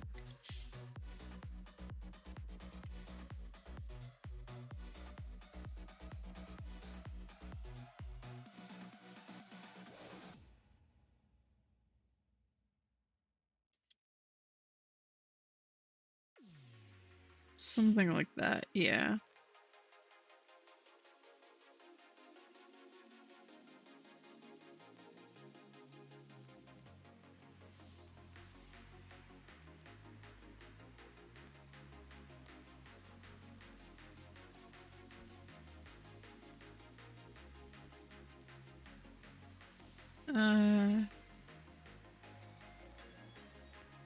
And then it plays out, and I'm only gonna bother with giving it one layer.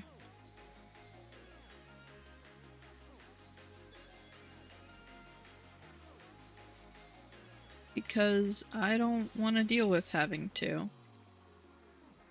So that sounds annoying.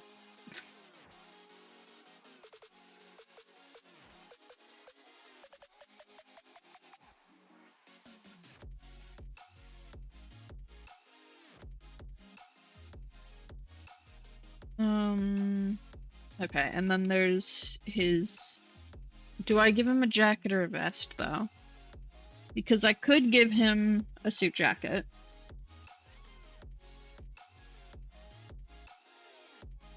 Yeah, I could I could give him shoulder pads.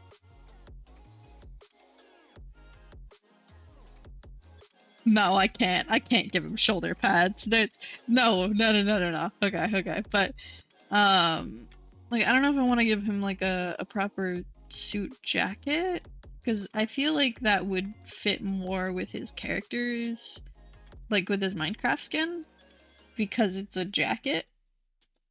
Like it's very clearly got sleeves attached to it. It's not a suit vest. But at the same time, having a little fun with it, I like me a good suit vest. And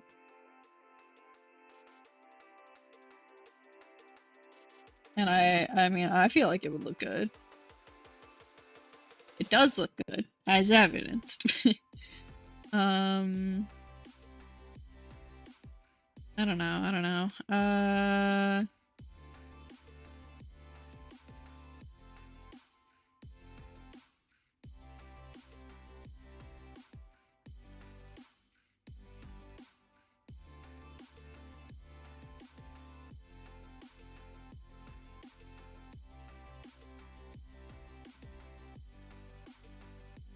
I mean, I could give him both.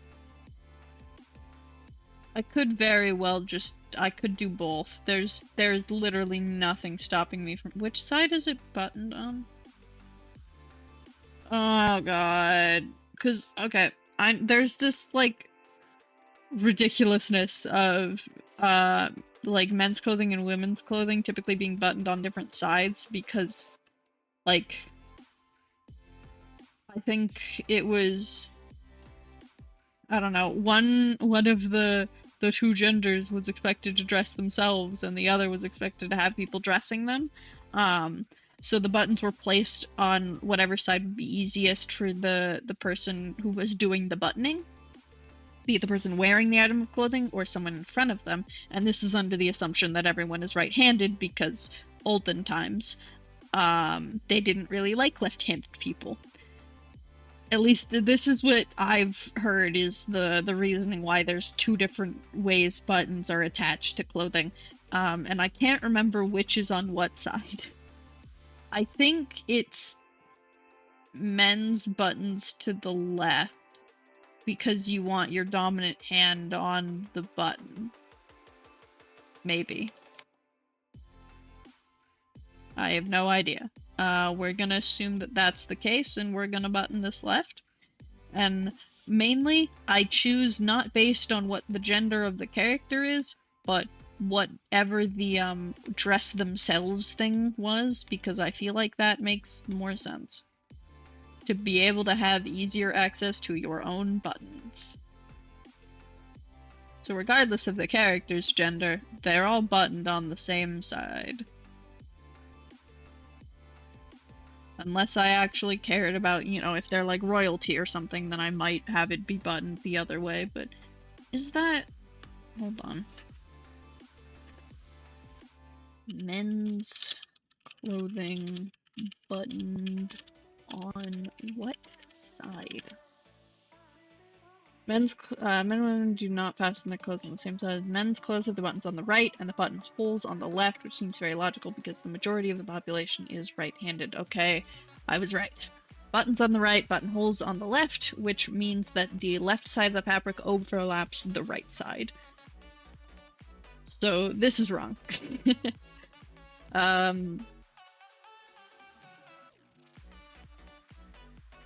Yeah, I do quite like the suit jacket look though. Very stylish.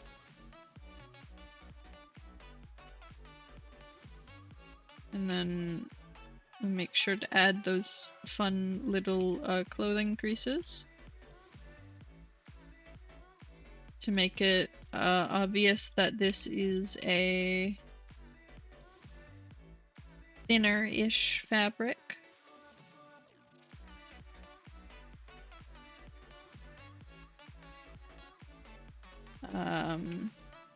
Because slacks, I guess, not really great for the wilderness, but I mean, if he looks good, he looks good, you know? Who cares about if you're prepared to survive in the wild? Build a dirt house, you'll be fine. I'm not drawing shoes.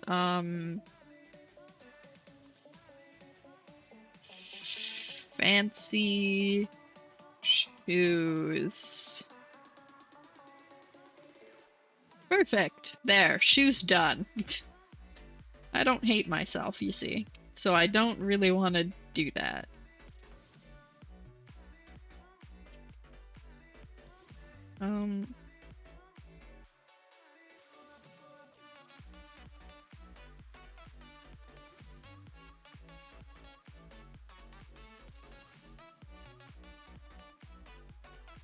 Right, he needs pockets. Pockets, pockets, pockets. So it'd go like here, I think. My one nemesis is pocket placements. I don't know where the hell they go, ever. How long the pocket should be, how like wide or like thick the pocket hem line should be. Do you draw the pocket bit or no? Depends on the pants. It can never be easy. It can never be easy. And I always forget, like, with this, like, zipper bit, which side is supposed to be the, like, longer side. I always have to remind myself it's the part where it actually opens. Because it's a covering for the zipper, so the zipper's, like, in here. So the longer side is where you can actually access the zipper.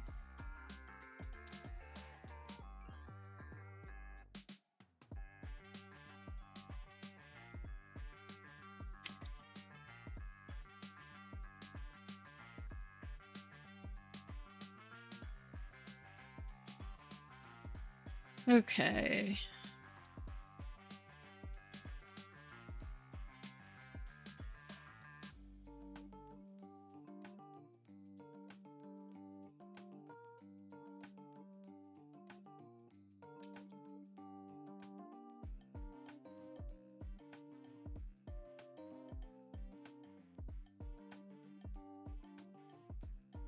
And then bringing it down further, we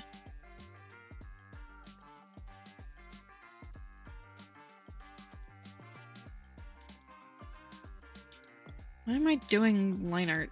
I mean, it's not technically line art, but I'm putting too much effort into this for a quick costume concept.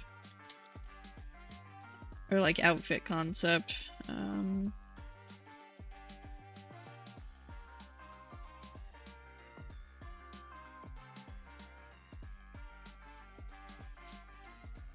I remember seeing something about like fancy men's clothing, you tend to want like a little bit of bagginess at the bottom. Not enough that like it seems like your pants are too long for you, but enough that it's like crinkles a little bit at the like ankle.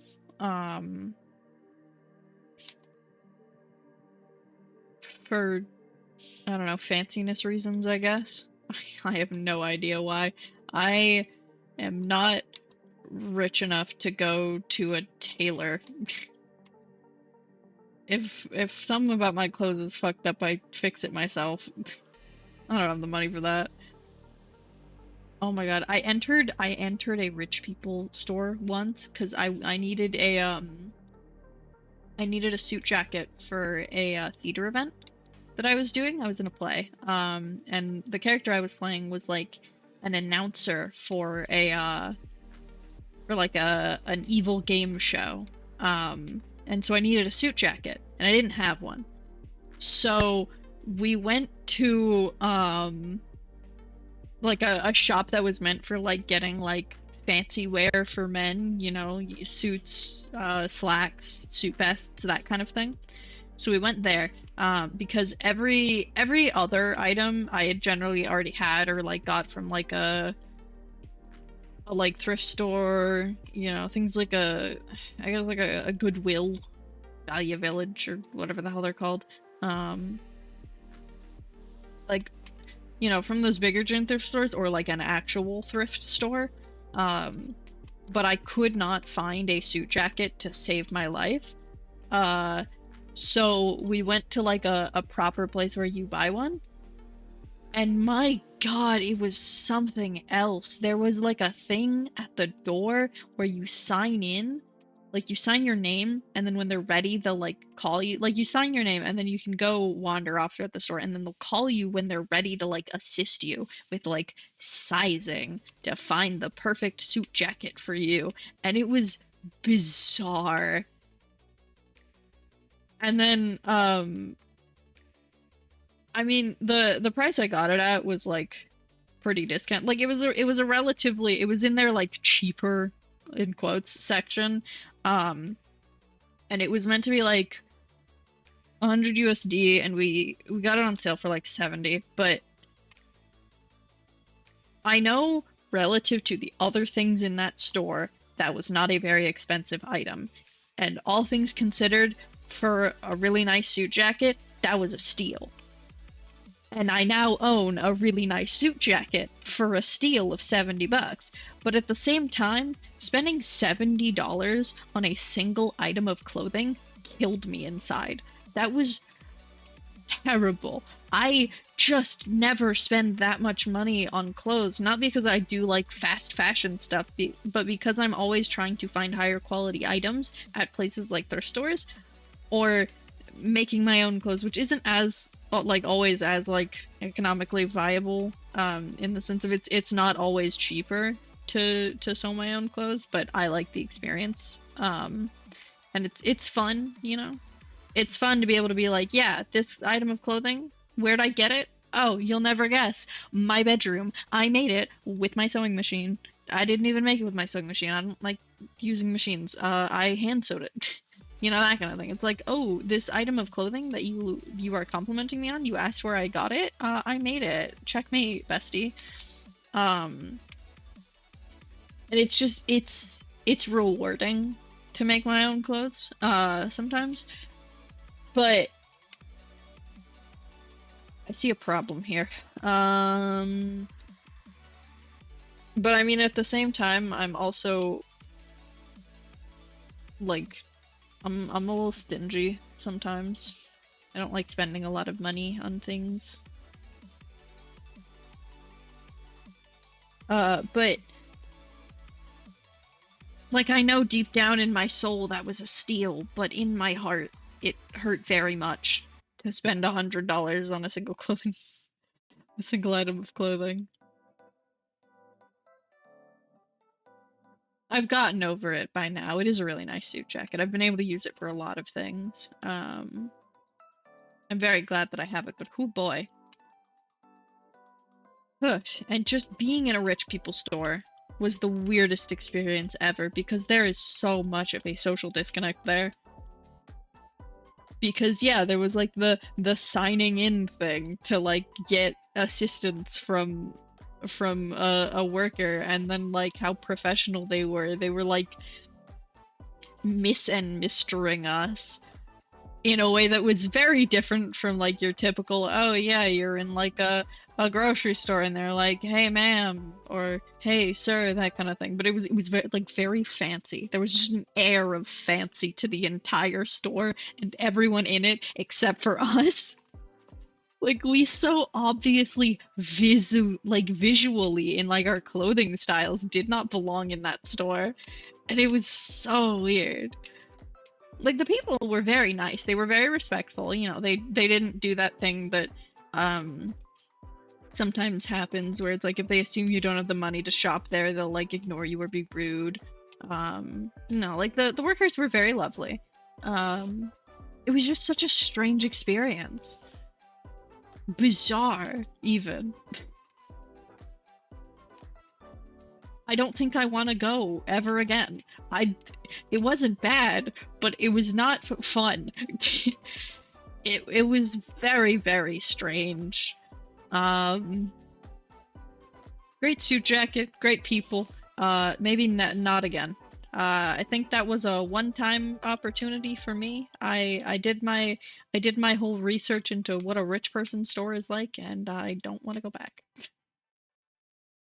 I quite like it here, actually, in the chill aisles of the fabric store, where people don't call my name out in the while I'm trying to look at things. You know, call me out by name. It's like, we're ready for you. It's like, oh my god. Am I being hunted? Oh no. This is not what a sleeve attachment looks like, and I know that very well. What am I doing? I've seen sleeve attachment. I've never sewn a sleeve on yet. I have avoided sleeves like the plague. It's really funny. Like, I've made multiple, like, torso clothing items. All of them, either no sleeves, or they had, like, those elastic... Like, I've made 2 instances of those, like, elastic sleeves that you, like, that just hang on to, like, your upper arm, and, like, hang down and aren't actually attached to the shirt. I've made 2 of those, and everything else just hasn't had sleeves because I cannot be asked.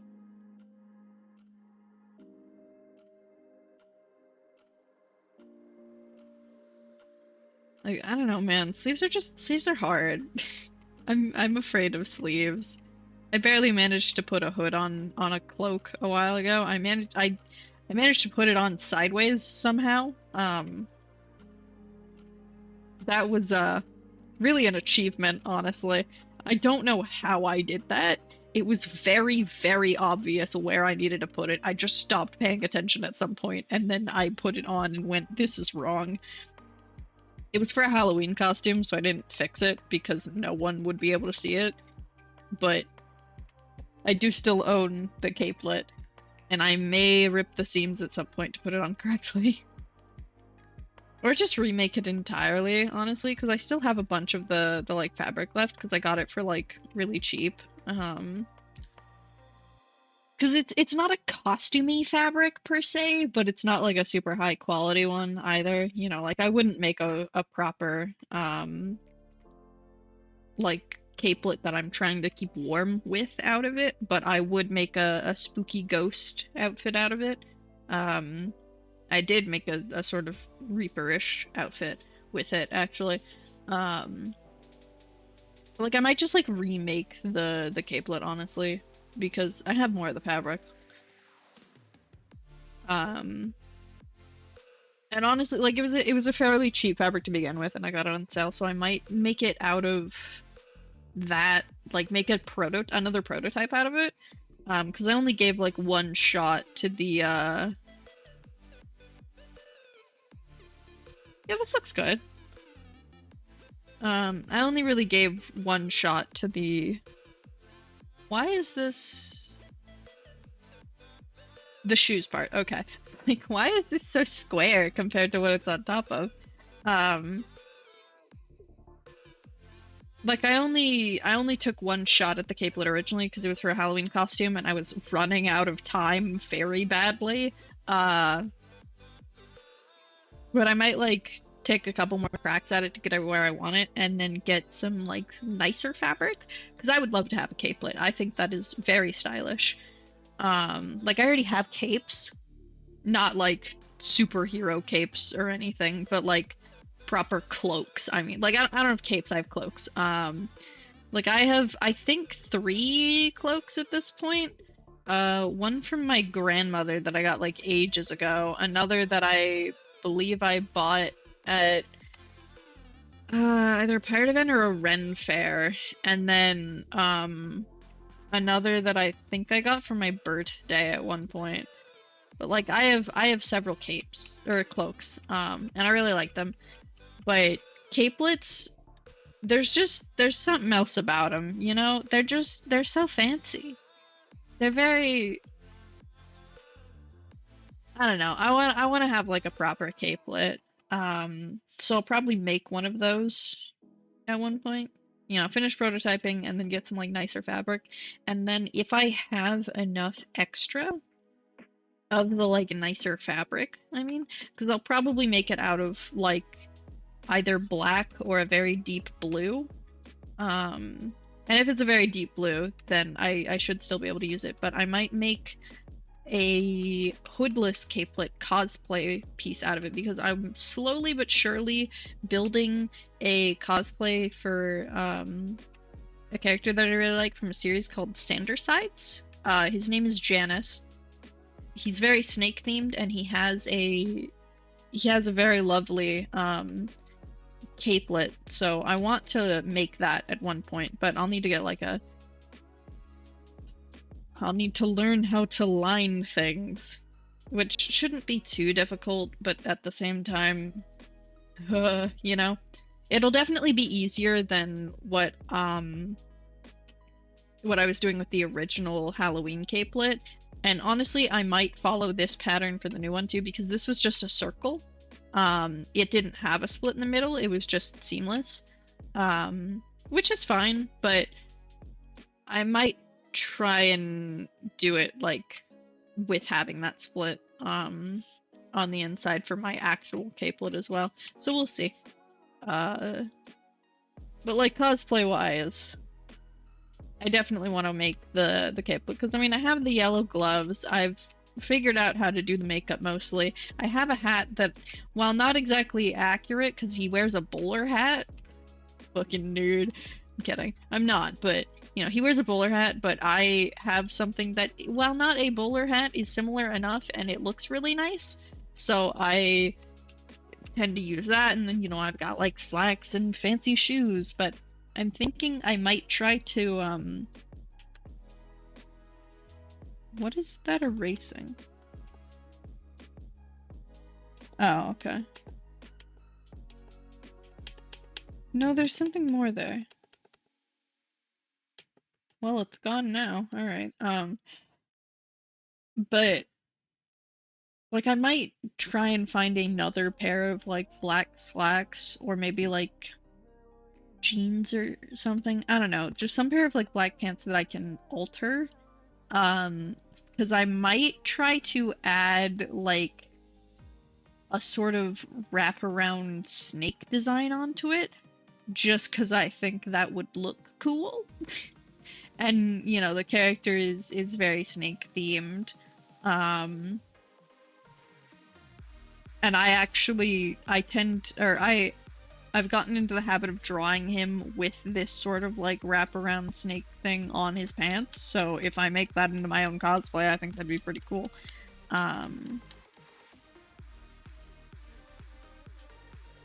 But like I have a lot of like separate pieces that I can put into this cosplay. And I can certainly closet cosplay him right now. But like I want to make like a proper one just because I think it'd be fun and it's a really interesting character design in my opinion. So I think it'd be interesting to hang on to.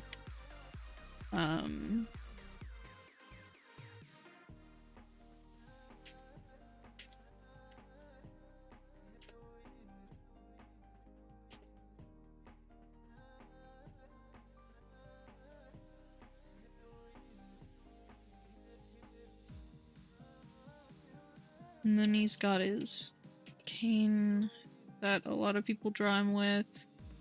I want to make it look nice. I don't know if it should be wooden or metal or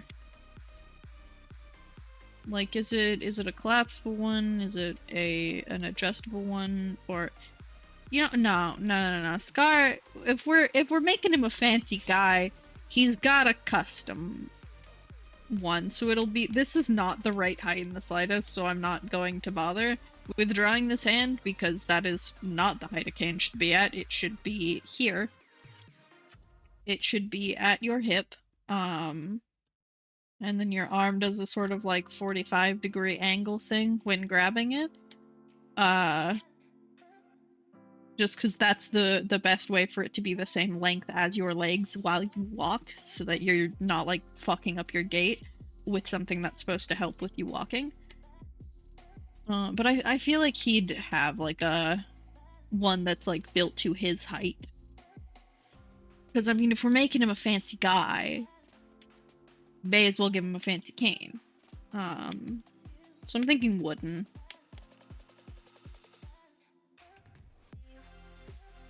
So that it can have like cool embellishments maybe. You know, trying to still keeping with like the basic silhouette to try and keep it like structurally sound. And there's not going to be any like big holes in it or anything. You know, maybe like a bit of resin aesthetic, like redstone. We could redstone resin. That'd look cool. Like some design elements like filling in like cracks in the wood with like redstone resin or something.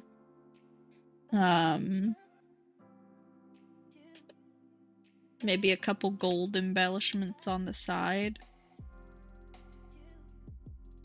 I think that could look cool. And then a leather wrist strap because we're still thinking Minecraft materials.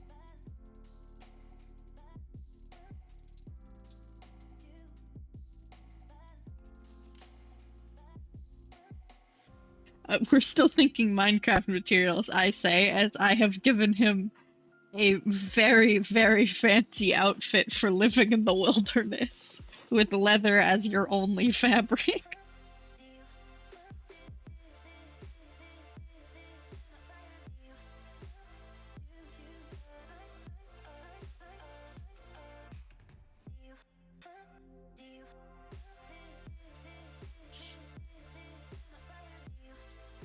Yeah, this would be much longer though, because it would need to be not there.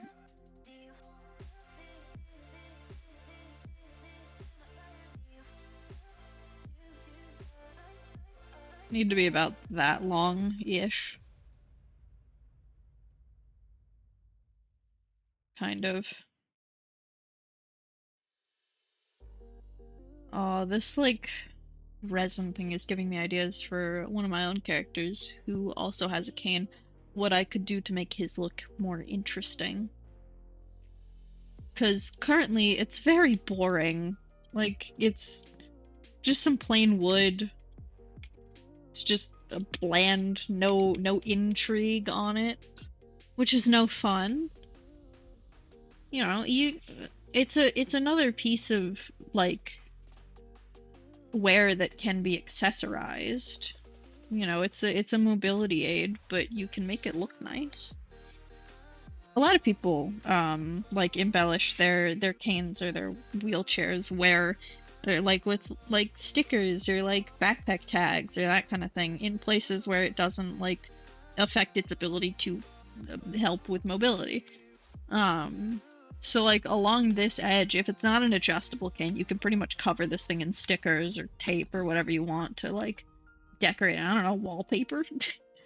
um and like with the like adjustable or collapsible ones, as long as the stickers aren't covering something that would make it not able to adjust or collapse, then like you're good to go. Um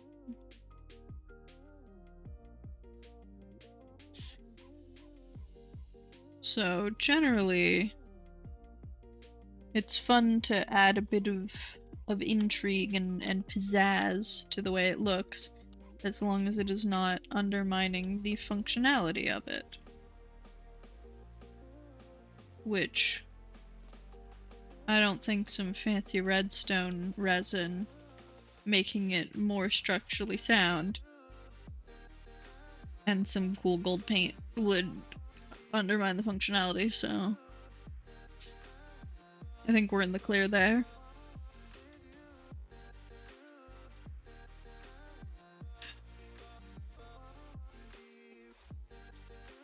Alright, well, okay, so we've gotten nowhere with Grian. I mean, I think I've come to the conclusion that I want to lean more towards the human aesthetic rather than the bird. I want more percentage human than I do percentage bird. So we're gonna axe the legs. We might keep the tail, we might not. But so it'll be human body structure mostly and some wings. But I still want that sort of like bird-like aesthetic with like the sharp angles.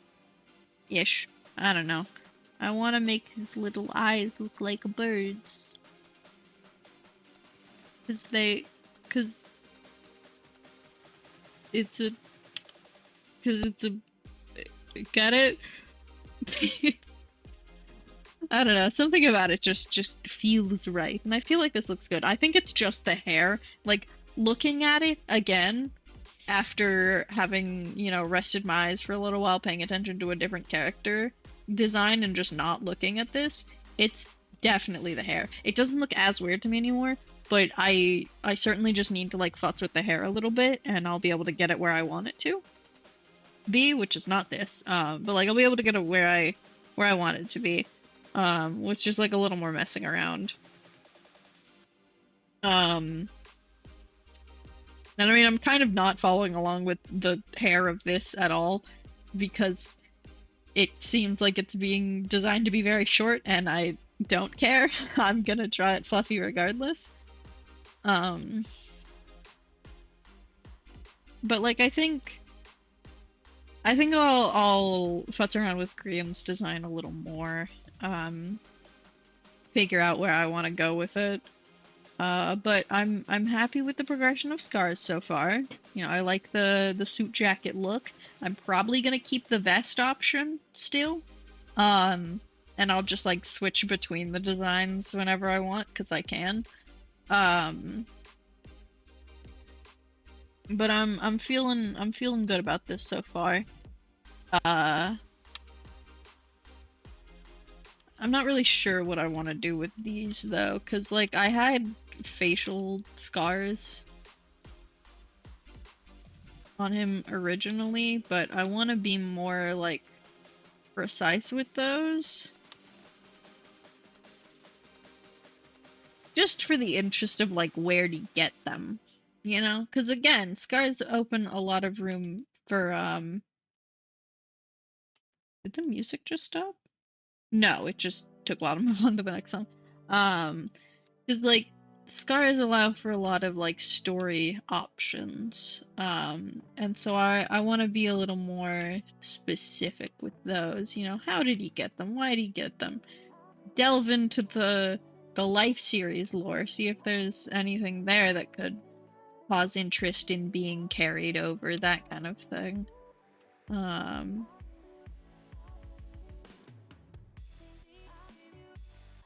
But considering it is 7:23 and we're mostly done with this variant of Scar's outfit, I feel like this would be a good place to start. Good place to start. Yeah, a good place to stop. So, thank you to everyone for coming. I appreciate you all being here, and anyone watching the VOD or the video after the fact, I appreciate you for sticking around to the end. Simple end of stream stuff. I stream every Tuesday, Friday, and Saturday. Tuesday and Fridays we go from 5 p.m. to 7:30 p.m. Pacific Standard Time. We draw art, and on Saturdays we do games, currently Hollow Knight still, from 5 p.m. to 8 p.m. If any of you would like to stick around for the next stream, I'd appreciate you being there, and I hope you all have a wonderful morning, noon, or night. Bye-bye!